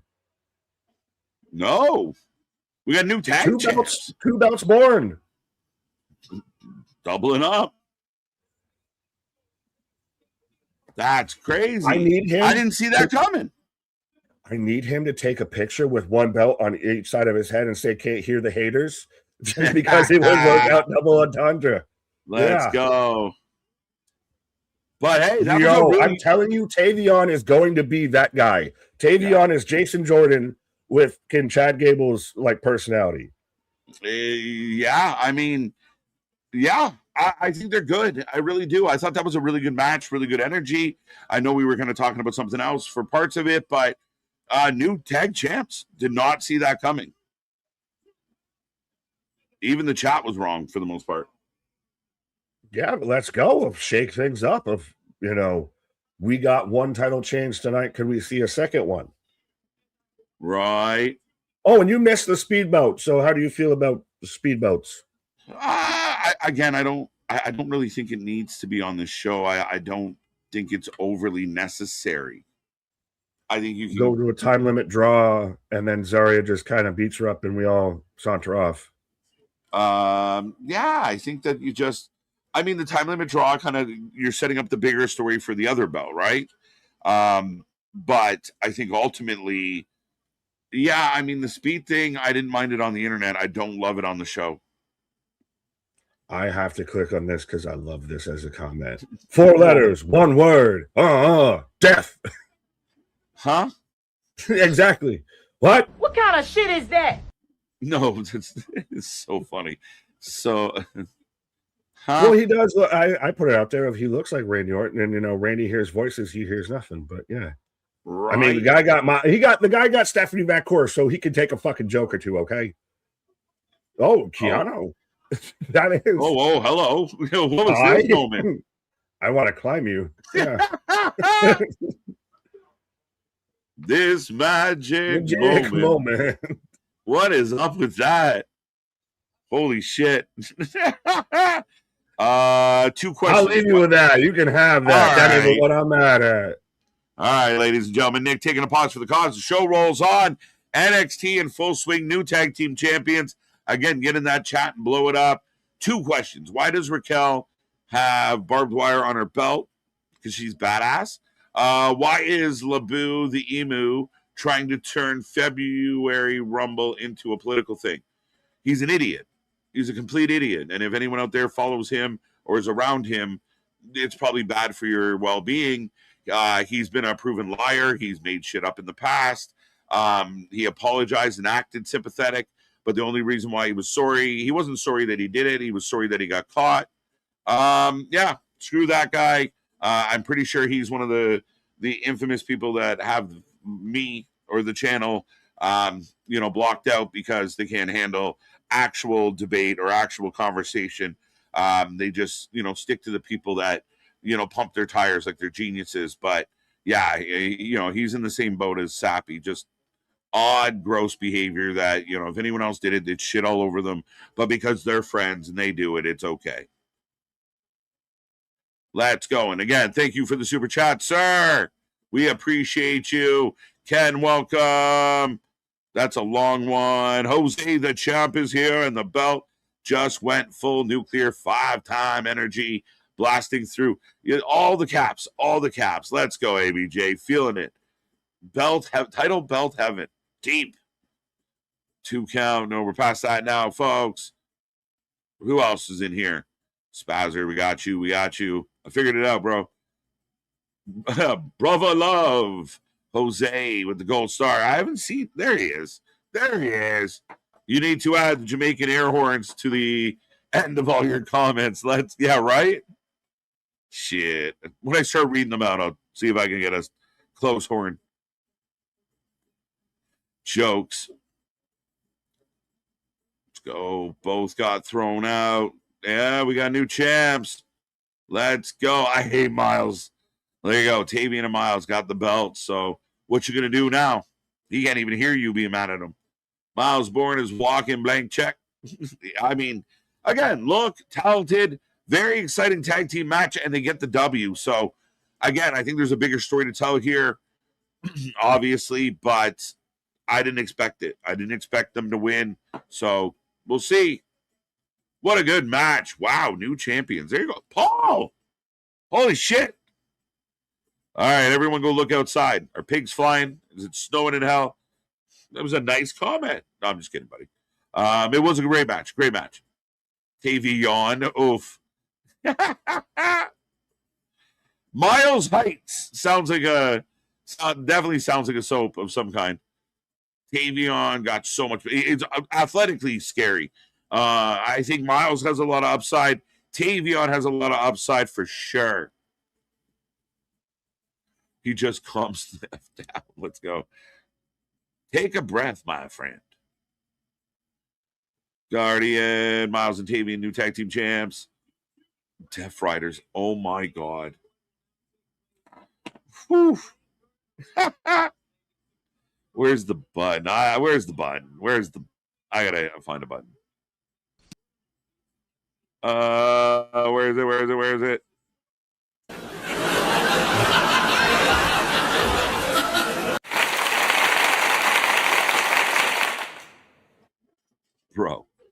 Bro, the Death Riders. Oh, it's not nice. And listen, nothing but love. It's all playful. We tease the ones we love.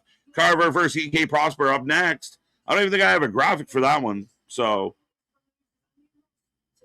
oh yeah, I do. There you go. I'm good at this. We're in the back. Izzy and Lizzie still having issues. The chairman still hanging around. Nico still looking like Nico. Mark Henry in China Part 2, right? Let's go. We got sensual chocolate up here. Why the F? Are they pushing the bullfrog to be some type of sexual deviant? It's extremely off-putting. Just make him a beast in the ring. Well, wait, what? Wait, what? I'm so lost by all of this. Who's the bullfrog? And who is deviant? Help me understand. Oh, was she the bullfrog?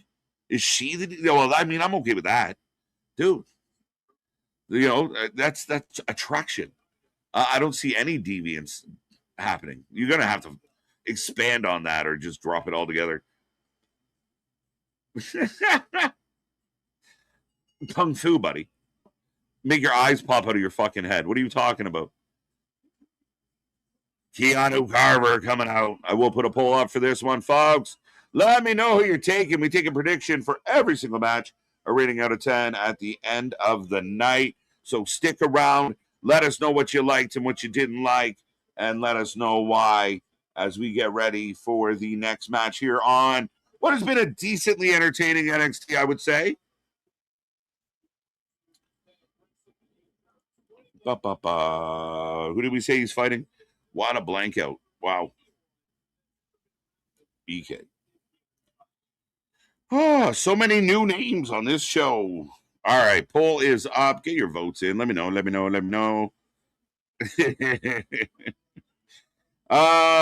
read that, I think, in forums, so thank you, sir. You just called her a bullfrog and a deviant in the same sentence. Doesn't answer your question. My God. Yeah, I had to, decipher it. Who was the bullfrog? Who was being inappropriate? I mean, even the bullfrog needs love. Miles can't hear me, but he can see my... there you go. All's well then. Kumbaya. Boston, yeah, what are we doing? Playing. You're killing me, Smalls. It's true. Sammy is the new Stone Cold Steve Austin. Oof. Sammy's having a rough go. Poor Finn Balor is upset, obviously. Let's go. I'm trying to enjoy my ice cream, and I see this bullish lady biting her lip. I'm like, well, I mean, again. Lady's got needs, bro. Just, be prepared to take as good as you can, I suppose. You're in trouble. If you're not ready, you're in trouble. Miles Bourne acknowledged me and said, I acknowledge me. What? Acknowledge your tribal chief. What are we saying at this point? Mixed tag team match next Tuesday. Fun times. Why is Sean Spears still a thing? Good question. Player coach player coach. What's going on? What is up, Tony? How you doing? How you doing? Right. Funny shit. Oh, it's too much. Lizzie is nice looking lady. Yeah, a big fan of hairspray and makeup guns. Don't put your poll up. Oh, stick around. There's puns in there everywhere, sir. 100% going Keanu. No hope in EK Prosper. No one thinks this kid's going to be prosperous here tonight. Carver eats a boot.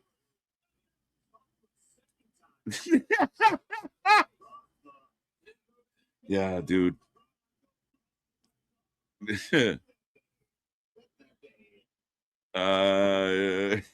Jeremiah was a bullfrog. First thing I thought of, Paul. That's actually funny. Good stuff. An ice cream cone. Oh, my.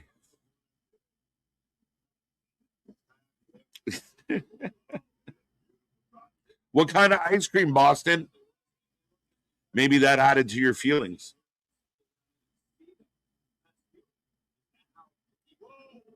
Loves Mika. That's what the problem was. Mika bit her lip, and Boston bit his by accident while he's trying to eat his ice cream. Now he's concerned and doesn't know how to feel. Why is she doing this to me?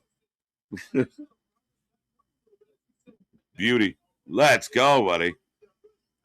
Gray Minds. Gray Minds. Lizzie Rain's finisher would live forever if Naomi takes it. And she's got a good finisher. Stephanie McClure and Thunderstruck. What a perfect name. As oh no. Oh, Keanu almost into Booker. Yeah, my bad. I'm sorry. EK flying through the air. Are they going to set up Carver versus Booker T? Is it interesting seeing this more calmer, cool, collected Keanu Carver out there? Instead of that, I'm going to tear the fucking block up. Right. Yeah, hi. Jeremiah was a bullfrog, was a good friend of mine. If you're feeling froggy, then leap, my guy. Right. Yeah, if you're wondering what you missed on your pause, it wasn't much. I heard it all. I heard it all. It was some bullfrog and ice cream talk. Ribbit, my guy. Ribbiting action. Our buddy Boston's out there conflicted because Mika bit her lip, and now he doesn't know how to feel about it. And I looked at him, and he looked at me. Oh, shit. Yeah, also, what was it? Miles Heights is very much, I think that debuts next week at 10 o'clock on the CW. Miles Heights. Yeah, that very much sounds like that would be the new Miles Heights Club. The Miles Heights Club, folks. So good you can't even hear it. Right. Yeah. In the 80s or the new shit. That's for Boston. Fair enough. Triple threat match on Dynamite tomorrow is going to be good. Maybe. Well, you're getting Jericho and the Luchadors. You're going to be down there south of the border, Tijuana, Mexico. And it's all but a donkey show, my guy, I feel. Right. Yeah. If there's anything to make you feel like a donkey show, it's that jackass. Jackass. Happy you will not make this butt. I need that button. Jackass. We need a jackass button. Yeah. Well, Jackass Jericho. That's his new name. But he's out there. Like, what business and nonsense does he have being involved in any of that out there? I mean, I'm excited for Speedball and Fletcher, and that's about it. They can't help. Again, it's this undying loyalty to the wrong people that aren't helping your company. Jericho gets too much time, too much love, beats too many good talents. The same issue we're having with Moxley. You could have had Ospreay MJF. At minimum, you could have had Ospreay Kenny. And this has been so Moxified that it's gone to shit. Moxified, hashtag. Heard it here first. I was just thinking, this is the land of confusion. Like, I must have ran 1,000 miles. The Bucks just randomly shoved into shit without a good storytelling or anything. It's just a lot. A lot of the guys they're building the company around aren't good. So, as we're in commercial, since you mentioned the Bucks and we're a tag team, so maybe we should talk about some other tag teams for a bit here. The Bucks and Cope and Christian. How do you think that goes? Because I think we're getting it's a new day. Yes, it is. Yes. Whatever kind of variation. Like, do we have the Bucks come out there and we'd Right. love to defend the titles, or we're going to have a third team, but who? Right. Maybe it's the triple threat route, or is it just a case of the Bucks beat Edge and Christian, so they get another check mark? Because we know that Tony's been paying so the Bucks could have a legacy. Does it feel like once Cope and Christian lose, though, they're done? Like, what do you do left with them? I don't know. Like, I could still see Christian. Christian could be in go on a whole title run and everything. Would you deal with Cope as a title run? No, I don't know, man. Cope's like, I think we're good with Cope. I don't know. He's had ups and downs, but he doesn't tickle the fancy at all anymore. I don't get amped for Edge. Long monologues, bad matches. MCMG is a possibility. You can do a fatal 4-way. Do what Aldis just did. Right? Add them all. Facts. Well, and then are you a master? Are you a blue belt or a purple belt in Mox Kwando? Those should have been shirts. I'm sorry. We can make shirts. We have our own merch store. We can make a Mox Kwando shirt. If they didn't take themselves so serious over there and they all got to be badasses, this would have been so Mox Kwando. That's what we've been watching. That's where you that is the Death Riders. That is the Death Riders. Yeah, Mox Kwando. Only 4 people signed up for lessons. That's why they're fucking meeting them in an alleyway and everything. Why they're fighting in the fucking electrical because they don't actually have a goddamn gym or anything.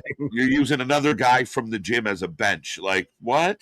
What are we doing? We can't afford equipment, so you got to just do push-ups on cardio. What do you mean? Get on all fours. Like, whoa. This isn't the type of gym I thought I signed up for. So dumb, but my God, it kills me. So dumb. But yeah, Prosper is not going to prosper tonight. Not a lot of faith. As he hits a bit of a backpack stunner out there. But yeah, crowd's a little quiet.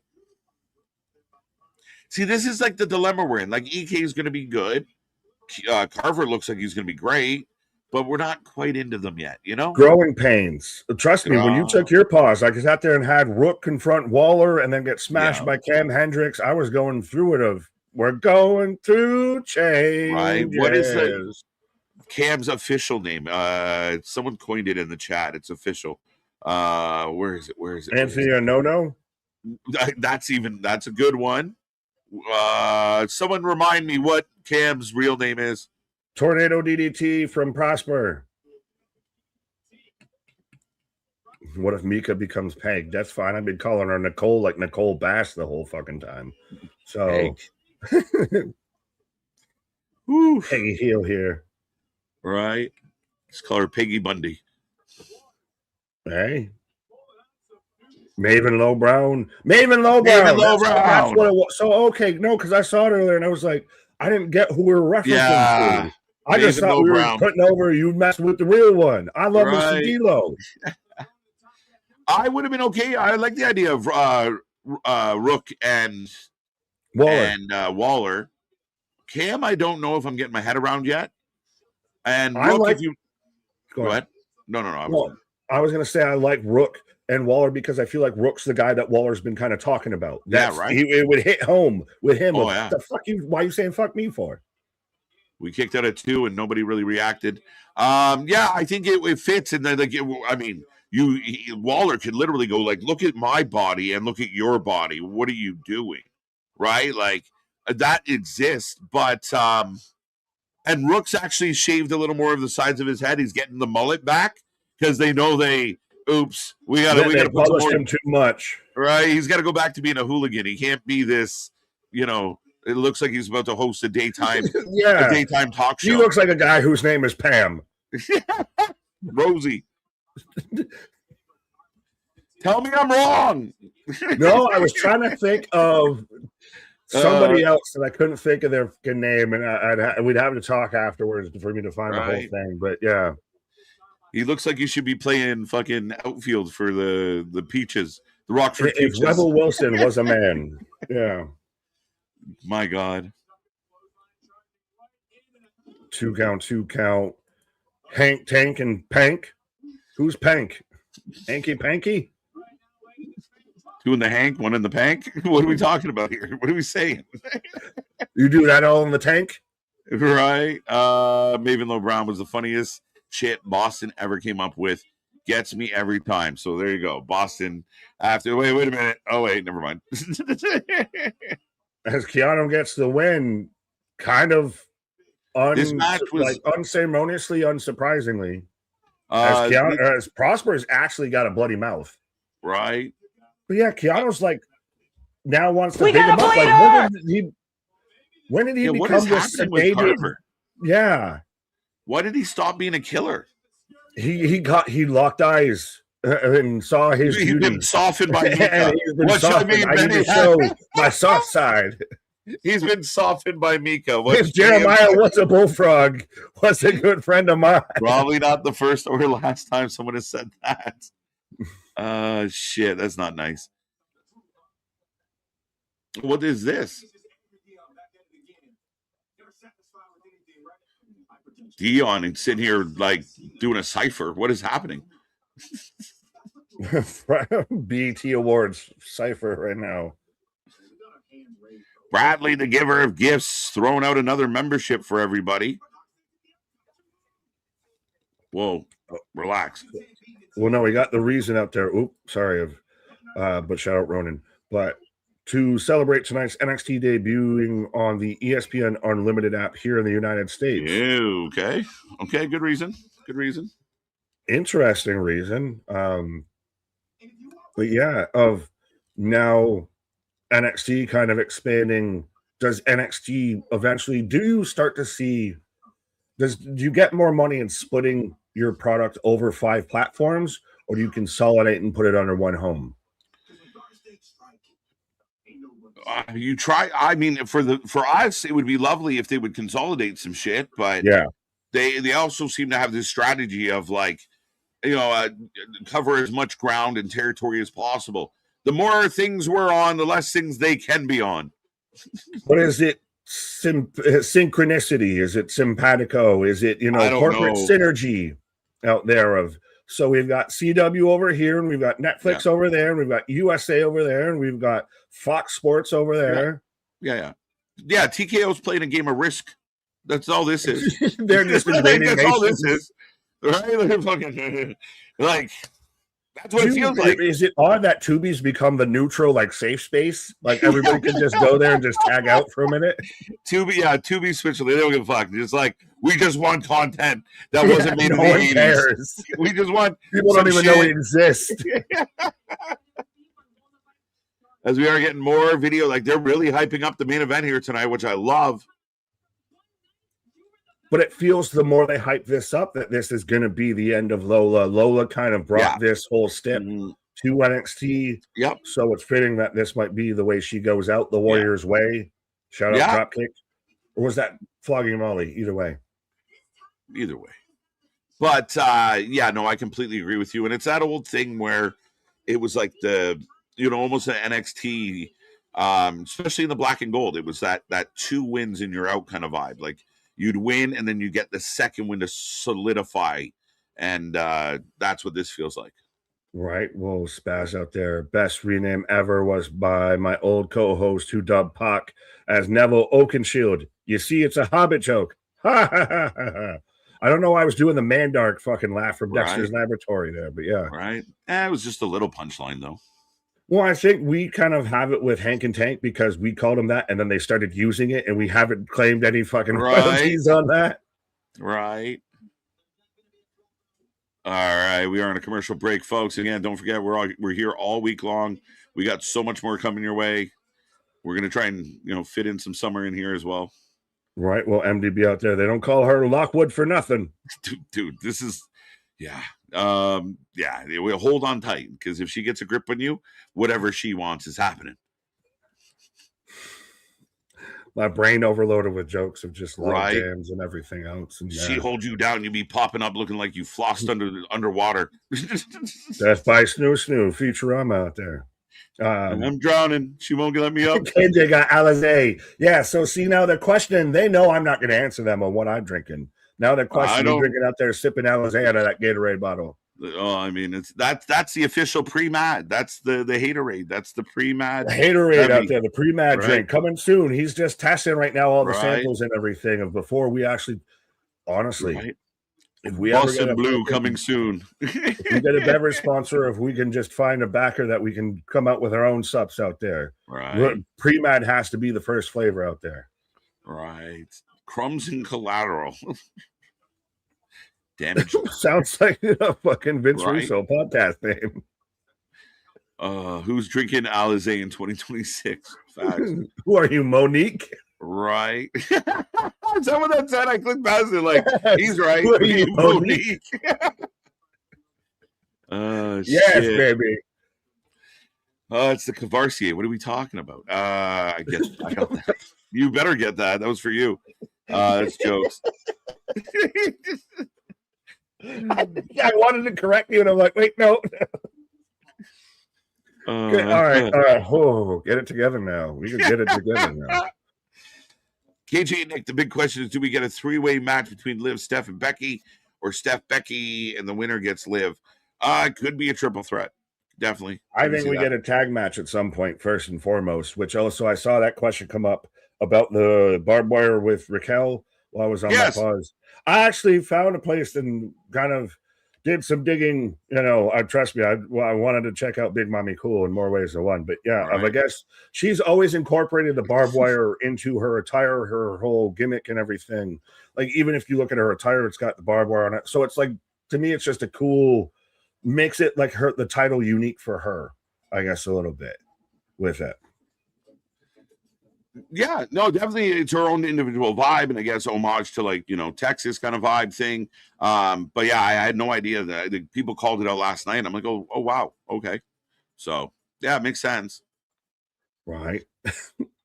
Chat is on one tonight. I'm dying. I think everybody's and then Boston, take a breath. It's good shit. Inhale, exhale. Mika, break one off. Mika Lumberjack. No. Shut up, Mika. I could be brown, I could be blue, I could be violet sky. Since we're talking about Mika. Yeah, you'd be black and blue when she got done with you. Whoa now. Deep inhale. Boy. I forgot that. Boy. Inhale, outhale. Outhale. Outhale. Inhale, outhale, exhale. MVP. Yes. This is why you're our friends. Shit. You can tell it's been a Vitamin Tuesday and we've been gone fucking loony after 2 nights of SummerSlam and Monday Night Raw. This feels like the fucking top off out here. Yeah. I don't believe you, Boston. You're still talking about it, bro. I think you like it. Caught up. Right. He's bringing up. Emotion. Right. He's just on that Mika vibe right now. Feeling all of it. Oh, man. Thanks. His whole life changed. He started to bite her lip. This magic moment. He was thinking, Micah. Yes, let's go. Oh, my God. Talk about it, Nick. Yeah. Hell yeah. You said it, brother. As it looks like Shiloh Hill might be at one of them rallies. He's outside. What the fuck? He's showing CTs. Shiloh Hill, if they went back to doing like the Marines, but did them as like slasher movies and everything, Shiloh Hill needs to be like their Jason Voorhees. For sure. As he's talking he's about. Such a guy that like is a man out of time, because if the Wyatt family was still a thing, when Shiloh Hill was around, he slides in perfectly into there. Right. Him sitting at the fucking chair beside Bray, beside Wyndham, and being able to learn out of that learning tree would have done wonders. 100%. Which they had the whole Wyatt family meeting up with the Hardys and the Righteous. So maybe, just maybe. Maybe. I do like seeing that. That was pretty good. Dude, stop deflecting. It's okay if you liked it. Again, bullfrogs for some. It was like, oh shit. Was it Battletoads? From back in the Battle Town. It's okay. It's not easy being green. Some of us like giant traps, and that'd be like being caught in one. He's promise. a big posse guy. He's like me. He's a big fan of big posses out there. And then what happened? She just broke it off. It just broke it off. The relationship? No, I wish. Welcome to the show, folks. Don't ever watch the horror movie Teeth, by the way. Just saying that. If you've ever watched that, don't ever watch that movie ever. After this whole conversation, you will be fucking haunted for your life. We do not take any responsibility or liability. Do with that what you will. We got a bleeder! Yeah, in a lot of ways. Shit's falling apart here, folks. We're going off the rails. Dory Funk help us. Has shout out. They're doing a tribute for Dory, but Shiloh, does Shiloh feel like it's still leading into this kind of EY? We had, maybe the cleanse that we were going to have in TNA. Now we're getting the mist out here in NXT. So it feels like we might be getting something happening, but I don't know what and where and how. Yeah, I think it's been a bit of kind of similar to some of the other guys where he kind of came in with one thing. I think they've tweaked it up a little, and he's being less. Remember, he was being like super weird at the beginning. He's kind of tapered off like the cutaway moments, the dark web. Yeah. He's kind of more just I'm this crazy guy that wants to cause chaos. So I think it's just a matter, giving him more time, giving him more reps, let us see him more. Then we're good to go. It's the best shit ever. Where else are you going to find Battletoads references, folks?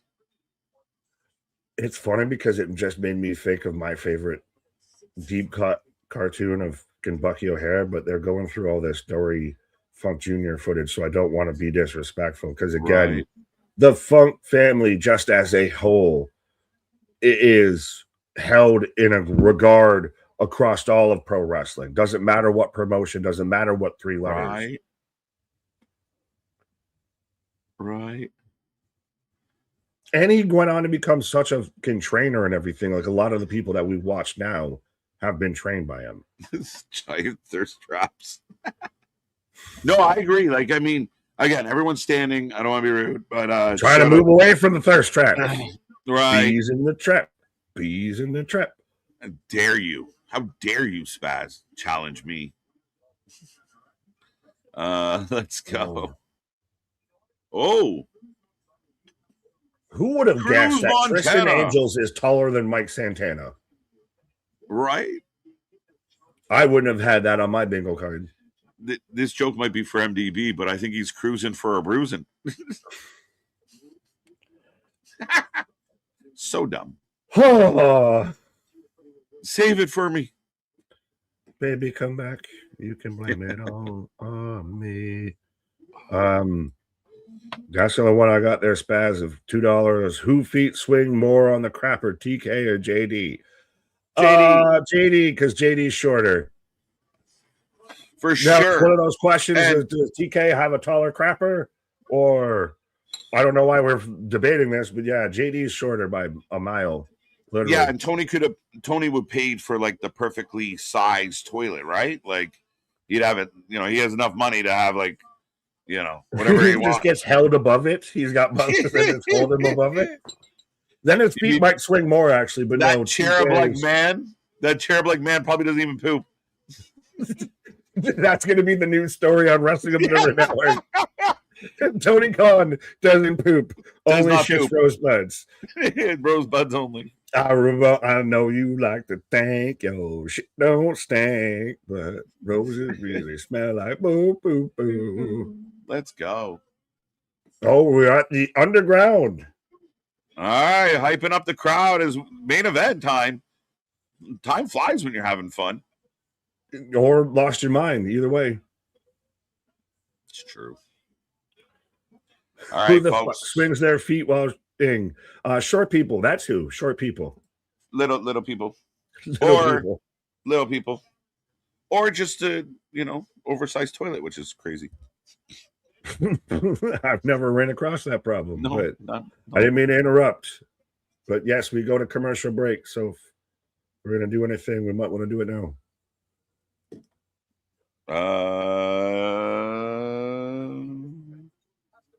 Kendall and Lola, right? Yes. Time flies when you're kicking ass. Duke Nukem. Duke Nukem. There's a shout. And another deep cut tonight. Duke was great. So dumb. So dumb. So, see, every time I hear either soda or sold out, I don't hear so dumb. It's the Canadian accent. So dumb. I just hear soda. And by the way, I do not hear a Canadian accent at all. Thank you for clarifying that, because I didn't hear that at all. It's very Canadian. I hear soda or sold out. Sold out. Sold out. Yeah. Well, like I said, I don't hear a Canadian accent. I hear a different accent. Right. Dun, dun, dun, dun, dun, dun, dun. Dun, dun, dun, dun, dun, dun.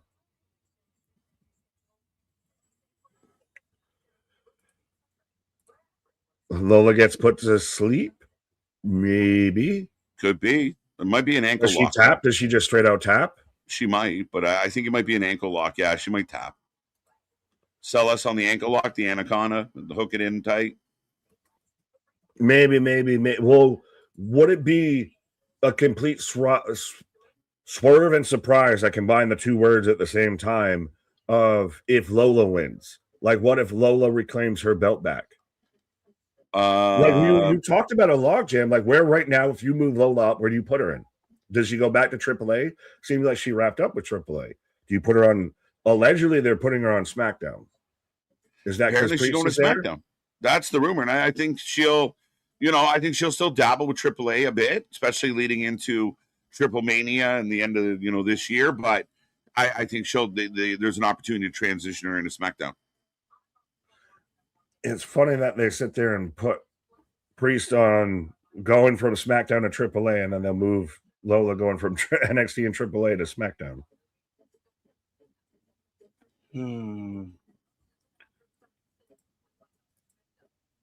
Florida to Mexico is a perfect commute.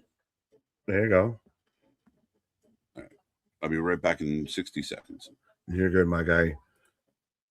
You guys are funny like Ren and Stimpy, Beavis, Butthead, Shawn Michaels, and Marty Jannetty. You had me into the very last one. I like to always say that we're just Paul Heyman and Jim Ross. I was almost going to say Cornette, but I don't think they ever did commentary together. But I think we're much more Heyman and Jim Ross out here doing commentary. But no, if we're, the fantastic duo that never knew we needed to be a duo until we became a duo. Yeah. So you know what you should do, is make sure you hit that subscribe and that like, share, and notification there. I finally caught up to y'all on ESPN's app. So Bradley, if you've been watching on ESPN, how has the experience gone? At the show has been fun. Note to self, the fast forwarding on the app is the worst of them all. Fair enough. But also, so have you been behind most of the time? Because I'm watching on YouTube TV. KJ watches on Netflix. I don't know how everybody else is watching, etc. It's a little bit like at times when we've done TNA and one of us will watch on TNA Plus versus, YouTube TV and AMC and this and that. So have you been delayed or anything like that? It's like what of YouTube TV with AEW versus HBO Max with AEW. HBO Max is actually normally probably a bit behind even YouTube TV, which is a bit behind at least whatever KJ has. But yeah. So what was your experience with the first time usage of NXT on ESPN up there? Jeff Vaughn, I definitely got Kendall Gray. Yeah. Well, KJ White coming back like Gandalf the Grey, came back Gandalf the White out here. Who are you taking Kendall, my guy, too, as well? I would assume so. Yeah, I'm you're taking the Lola Kendall fan. You're the Lola guy. I love Lola, but I think you got to read the tea leaves on this one. So I think the leaves I've been reading are telling me that this might be so long. And just jump if you want. Fair enough. Mid-type. I see those fingers moving. Yeah, I'm gonna go find my Lockwood. What? We're doing we're doing underground, and Lola does it well, and I like it. So you enjoy it, and if nothing else, I mean, Christ, how can you complain? Yum yums. As Ren gives her friend a handshake and sends her off. When you get to hell, tell him Duke sent you. I love it. Who won the speed match? Nobody. Time limit draw. Though Ren did take a bit of a beating. Dynamite with a stacked Mexican show could beat NXT tomorrow. We'll see. I mean, they are going to pop a rating. They should pop a rating. A lot on the card as far as the show goes. Tomorrow, where is it?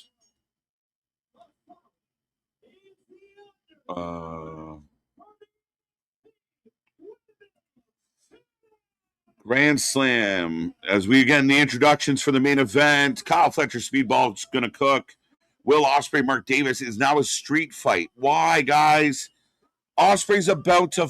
Why make this a street fight? Oh, it's so stupid. Willow Nightingale and the Brawling Birds, a 6-woman tag match, should be okay.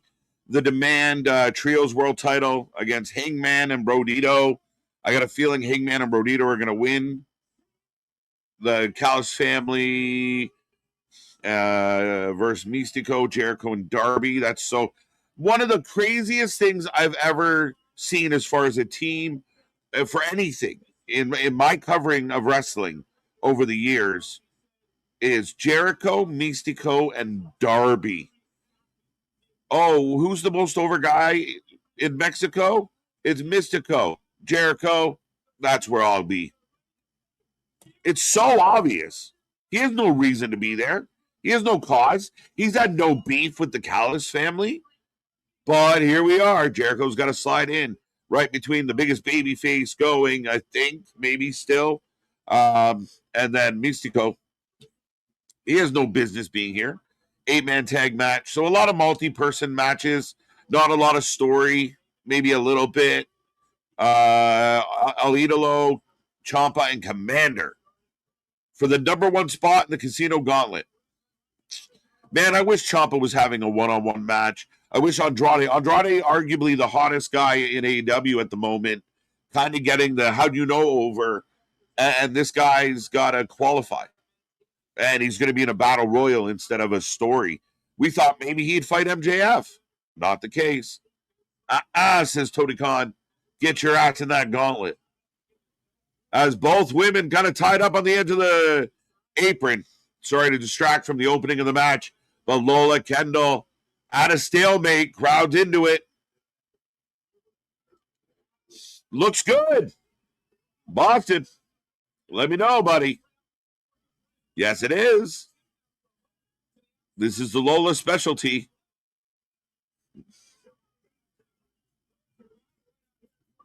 Great package. They always do phenomenal ones. Pause.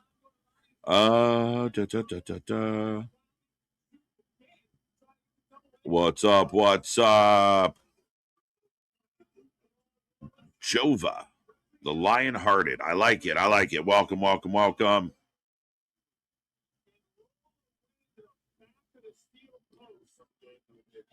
Let me see what the chat said. As the match, they're on the outside and hit the steel steps, but Kendall, 53% of the vote. So a tight race. No real big favorite.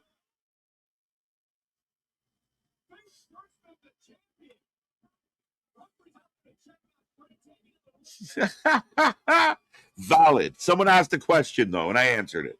So suck it up. But yes, you're right. On to the good stuff. Shut up. I don't want to hear shit. Nonsense. Ooh. I think Kendall's bleeding from the ear, perhaps. The ref checking on her.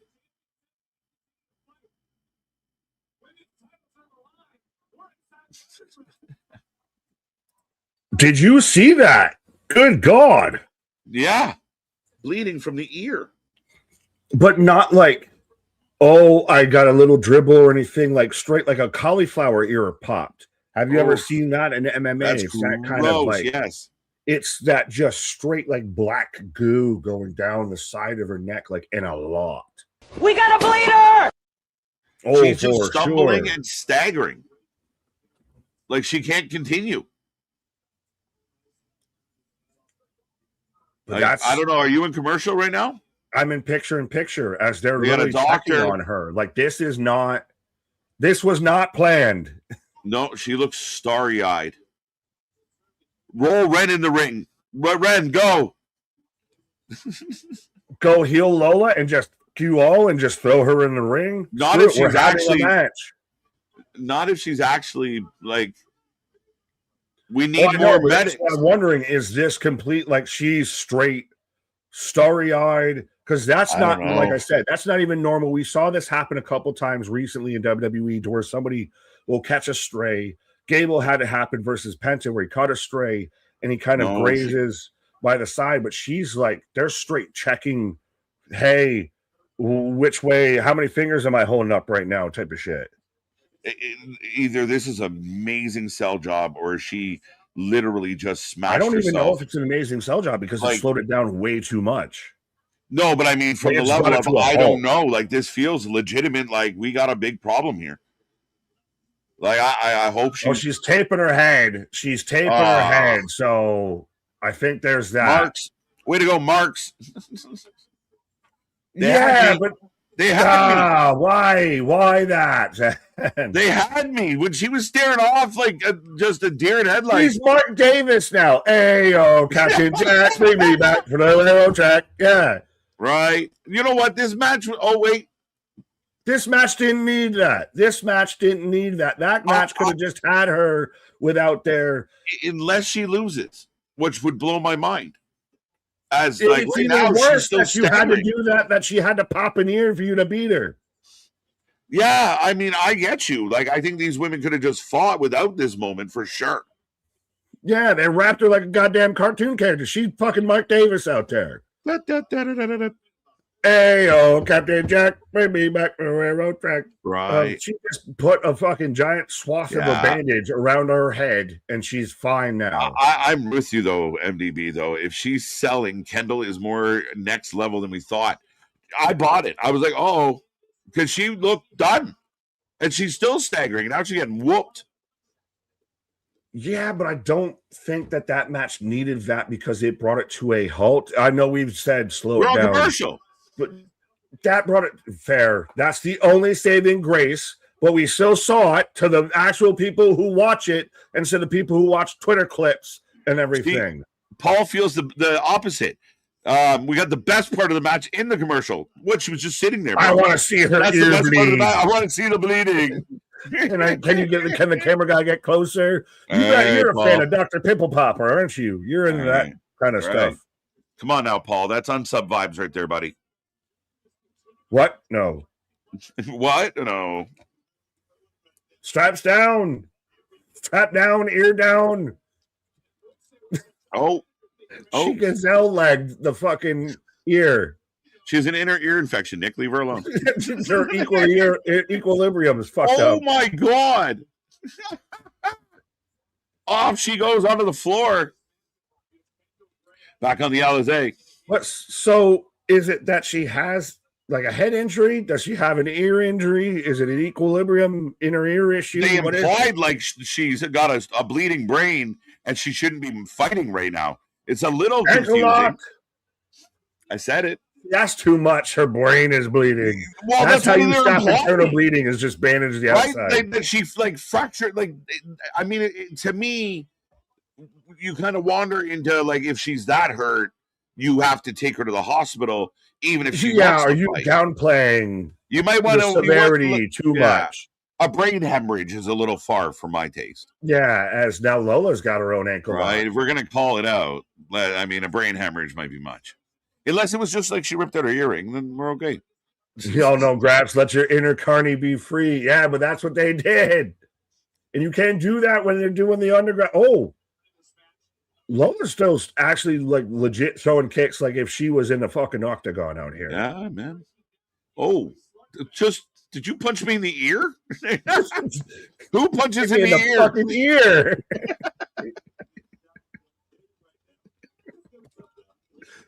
Oh, good shit. She just threw one of those wild kind of right hands and just clipped her. Yeah, but no, like Lola, who Picking would her you apart. take? And honestly, I wonder if there's a way that you could ever do it, like some modded UFC or Strikeforce game, because Strikeforce had their thing. Do Ronda versus Lola in an MMA fight, an actual MMA fight. Who wins? I know it's still armbar, but make her stand. Oh, kata hajime. Oh, wait a minute. Out of nowhere. Just came out live out of nowhere. As the whole crowd around the ring. Tap. Gobble. Tap. How is she You're bleeding from the ear on a fucking and not head. passing out? Like she's bleeding. Squeeze the bloody ear. Right? I can't get a good grip on her neck. The bandage is in the way. Never. Armbar. A great match. Great match. You're missing out, bro. You're missing out on at minimum yum-yums. What are you doing? What are you doing? Why would you do that to yourself? Kendall took Lola's glove off. Why? Back elbow to a bust. Yo! Oh, what does this mean? Judas to the ref. But you think, Kata, but you think you hit a spinning back elbow to a busted ear and a busted cranium, and that would end it. Who's going to pop up? Who's going to get Somebody's involved? running. I saw somebody running. Ren. Throw in the towel. Throw in the towel. Ren turns on Kendall? Maybe. That could be something. We talked about that. Could be a story. That could be a thing. Right. Yeah, Boston stopped watching because there was no Mika. So he didn't want to watch Lola and Kendall. Just leaned all the way in. His heart belongs to one. Oh, she's slapping her. You remember who you are. This is what me and KJ do before stream. We just virtually slap each other across the face and everything. Yeah. Do the John Randall. Yeah.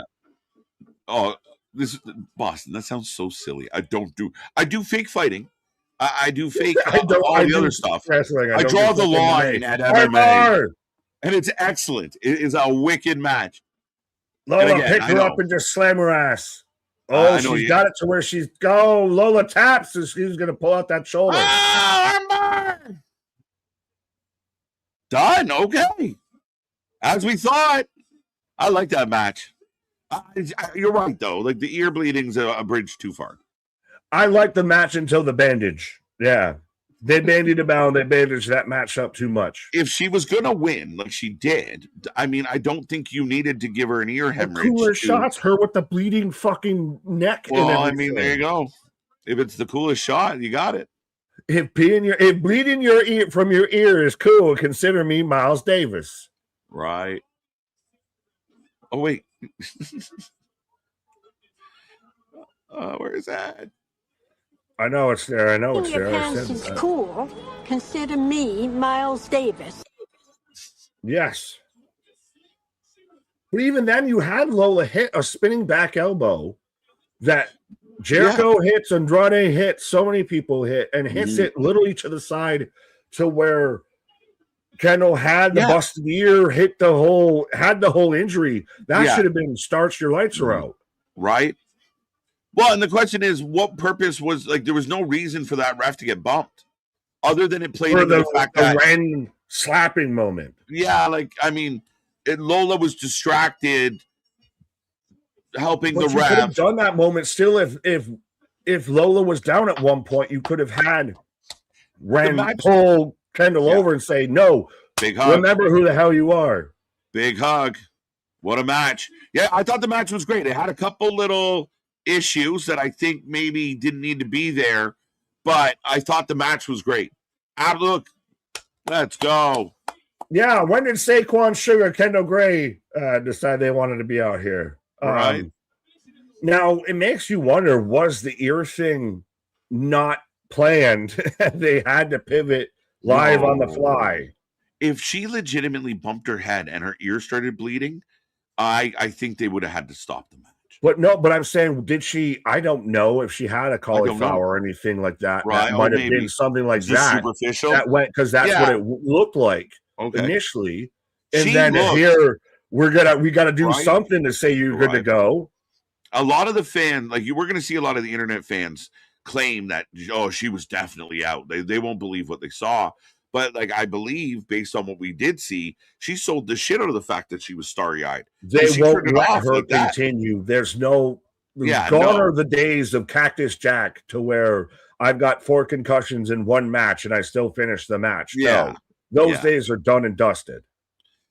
Yeah, they'll we've seen it, and even the time that we've done the channel, that they will call a match if the injury is too severe and that it literally can't. They won't fuck around with it. They'll legit call it.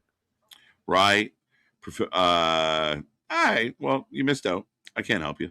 I heard rap. The head rap was too. The head rap was hokey. Yeah. I mean, yeah, kind of. Right? Oh, that's where I lost my kind of steam with the match, but I see where they still did their best to try and make it work. They didn't need to do it. I don't think shoot or work. They didn't need to do that. Well, if it was a work and she busted her ear and that's how she responded, I'll forgive it because that's spontaneous and it's kind of fun if she tells that story. However, if it was like a planned spot, I don't think it was necessary to plan that spot because Kendall's good enough. Like if Kendall's concussed and beats Lola, just her winning without the concussion was enough. Yeah, but I don't think she had that at all, and I don't like. No. But like even Fabe, right? Like if she's like when she was staggering in the ring and clearly off, then Lola should win. That becomes the dilemma. Oh, and then it becomes, how tone deaf do you become as a company? Like now, if you're going to sell a concussion and let somebody continue. Well, if you're selling it, you can sell me on that. I'm okay with that. Right? That she can have the whole match stop. Your saving grace in all of this is that it was in picture. That it was commercial break. If this happened during the actual match, you're gonna get eaten alive because it slowed. If you watch the picture, it did come to a standstill, right? And in order to sell us on the legitimacy of it, it stopped everything. And it did feel we need more medics and more people came running over. Like it's crazy. But they did not. They did test beyond just like, hey, let's just patch up the ear. Yeah, they did test like flashlight in the eyes. Like, are you actually good? But that's when it's like, are you playing with the idea that she has a concussion and you're going to still let her compete? They've 100% playing that, right? So I think for me, because that's when it becomes the bridge too far of. We all kind of know, and people are saying, well, use your imagination. Yeah, but our imaginations don't want to go against what we know is factual in a lot of ways. So if they're going to do that, you figure, well, the match has to end. But then she turns around and wins. Not my favorite choice. Though the match still, in spite of that, or despite of that, I don't know how you want to say it, it fucking turned out really well. A really good match. 8 out of 5. Well, do we want to get into the ratings out there? I just real quickly, I saw Mighty Pop saying, good on Lola for putting her over like that before leaving. KJ Nick, where do you think she is headed to? The reports, the sheets out there are saying that she's going to SmackDown. I don't know where she slots in. Like even Roxanne Perez, who was waiting so long to get called up from NXT to WWE, is still kind of waiting in the wings. So I don't know how many other people I want to see move up when you can just keep them at NXT and build them up. Yeah, when we talk about Miss Jackson and Ren and some of the other ones. Parker, not Jackson, Parker. Oh, did I say Jackson? Yes. I'm sorry, Miss Jackson. I'm sorry, Miss Jackson. Miss Parker. That's jokes. But I think that at the end of the day, you don't want to rush the talent up because you do have a bit of a log jam. And if you look at what we got at SummerSlam and what they're kind of building, Chelsea Green wins the world title, but there was 4 other women that could have been world champion and justifiably. and Rhea's out, and other people are out. Naomi's any minute now. People are watching. But you do Bianca need to just add had a to the baby. mid-card scene. What's that? You do need to add to the mid-card scene, and you need to put an emphasis on your mid-card scene. A little bit. And I mean, that's where I really truly think that there was a potential Tatum Page alliance to get her onto the show. She comes and helps her gothy idol take on the Bellas, but that could still be a thing. That could still be a thing. It could still be a thing, but Brie maybe augments that storytelling because she hurt herself. She blew a chicken wing. Does Paige still become a mentor to Tatum? Yeah, even for still, sure. If it's just Nikki, and you still can pull the other half of the story as best you can, even if the other half can't deliver. Which does this mean that the Bellas should just finally fucking retire because neither one of them can stay healthy at the same time? Yeah, I think we'll run this little story here with Nikki, and thank you. Au revoir. Right. As we get through, so we take a rating out of 10, folks out there, for every show out there. NXT has gone off the air. Should we read off the ratings before we give ours? Do you want to give ours before we read them off? I'm at like a 7.5 tonight. I thought it was all right. I thought it was solid. 7 is fair. But I really like the show. I like the ending. I again, we pointed out the flaws. Again, my big struggle with Tuesdays is I'm not that committed to any of these talents. Like, I got into the main event because I like Kendall. I like Lola. We need to get, we're getting some more time with some of these wrestlers. So maybe in time, I'll feel more emotionally invested in some of this. The opening was good. I'll go back to 7. 7's good.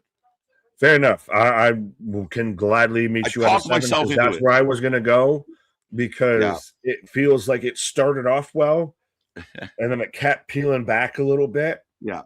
And it kind of became more onion. Yeah, but new tag champs in a really good tag match, so that was fun. But there was some light stuff in there for sure. And there's some things that we're not going to like. And even, like I said, I can't even. I mean, that was decent. The underground match, and you didn't do it without fault because you've got fucking Mark Davis bandages out there. Right? Well, if Mark Davis can do it, Kendall Gray can do it. It's a bridge. Did Mark Davis do it better because he even had the one eye swatched over? He just missed and had it on the ear. Right. KJ thinking Lola is going to the main roster soon. Please read me. There you go, Denisha. I agree. I think SmackDown, she's still got some stuff to do in AAA, and she's a big draw for the AAA audience. So she will be involved in their major pay-per-views coming up, I believe. I could be wrong, but I believe they will keep her involved. But SmackDown is a nice place for her to land. Is SmackDown going to become your kind of work rate? I think so. You're going to go back to the SmackDown 6 kind of vibe? I hope so. I mean, if you look at like the main event scene right now, and guys like Finn and Sammy and KO, like the CM Punk, like all of them were like indie darlings once upon a time, right? Gunther's still an indie guy that came through the ranks in Europe. Like, yeah, it's got that vibe to it. It's all like the real workers, not the send Cody to Raw. He fits right in that. Netflix is the cinema show with all the actors, and Friday's the grimy, gritty, indie darling work rate fucking show. But that's what they kind of need, is to feel that separation between the shows that hasn't exactly kind of been there for a minute, of feeling that the two shows have different personalities, have different vibes behind them besides just different colorways. Yeah. Cruz Montana versus Grayson Waller, official for next week. Big match. Let's go. You can't call me negative like Boston, so no more. LOL, joking, Boston. Listen, you're both being a little turdy in the punch. I don't know. Positive Paul popping up out there. I love he's all right. Paul. Yeah, he pulled a babyface turn tonight, so I got to give him some credit. Yeah, but Ronan with an 8.5 out of 10.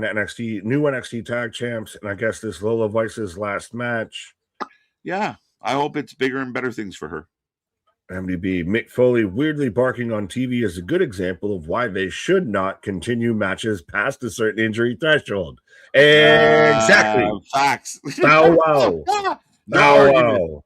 Can't argue that at all. I think the Mick Foley moment's going to show up at the end of the year awards for, the usual stupidity. the botch of the year. Just a wee bit. It might end up nominated. It's amazing how we just had the midlifeies, and then they instantly said, "Here's a bunch of new nominees for the 4 lifeies." Yeah, it almost feels like 2 completely different seasons at times. Or two we might have to like, do like mid-season and postseason awards, split them up fully that way. But Damien with an 8 out of 10, 7.25 out of knee pads. Okay. Boston, I thought this show overall was pretty good. I'm going to give it an 8, even with only watching half of the main event. Well, that tells you even more than you needed to know. Wow. Technically, he probably would have given it a 9 if he watched the whole match. Yeah, absolutely out there. I heard JD from NY diss Nick. Yeah, I'd love to see that clip. I would love to see that because that man has me blocked on the Twitter. I would just love to see it. Please.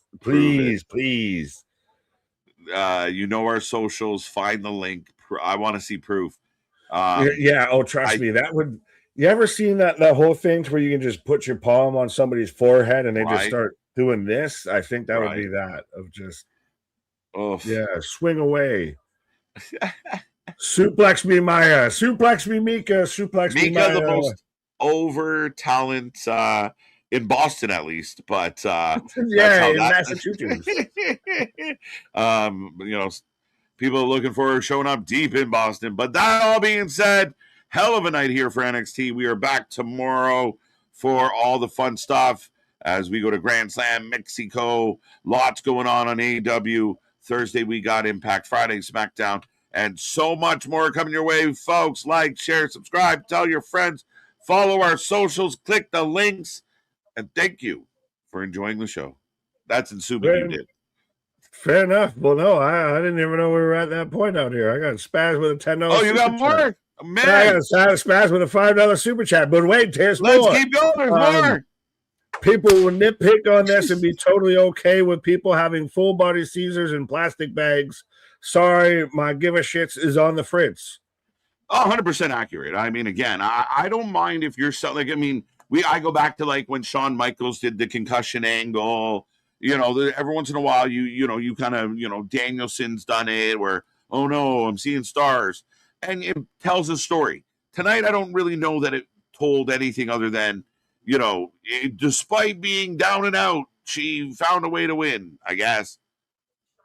Yeah, I don't know what they told there. I'm still confused. What was bleeding? What was the injury? What happened there? Right. Like I watched every second of it and I still don't know. Right. And I think that just Kendall beating Lola really well without straight that would have been fine. Would have been good. Right. That I agree with 100%. No argument for me on this one. That's why I'm wondering if that was unintended and then they pivoted it in the best way they thought they could. Right. KJ trying to play us, y'all. Let's go. KJ, you've been saying, Wrestling for Life that? Network over everybody. I just laughed at Almighty saying, KJ, you've been saying Jackson all night. I thought you were doing it on purpose. That's jokes. That's jokes. But the vitamins were doing it on purpose. Yeah, 8 out of 10s out there, 8 out of 10s, 7s, 8 out of 10s. In case you missed, 7.5, 6, 7, 8 out of 10. So actually, we came in a bit lower than the chat out here. A lot of people like the chat's out 8, 8.5. So we came in at a 7. Yeah. All right, go back to 7.5. No, I'm just kidding. Boston gave a 10 out of 10. Maya Lockwood. Let's go. There you go. I think that's the note, even though you tried to end it before on this of, you never know when love might spring up and just start calling out to you. Right. Might pull a ribbon on your heart out there, but our shit is real. Our shit is raw. Our shit is authentic. When you're talking about that wrestling, put that for life with it. See you on the flip side, folks. Have a good night. Thank you.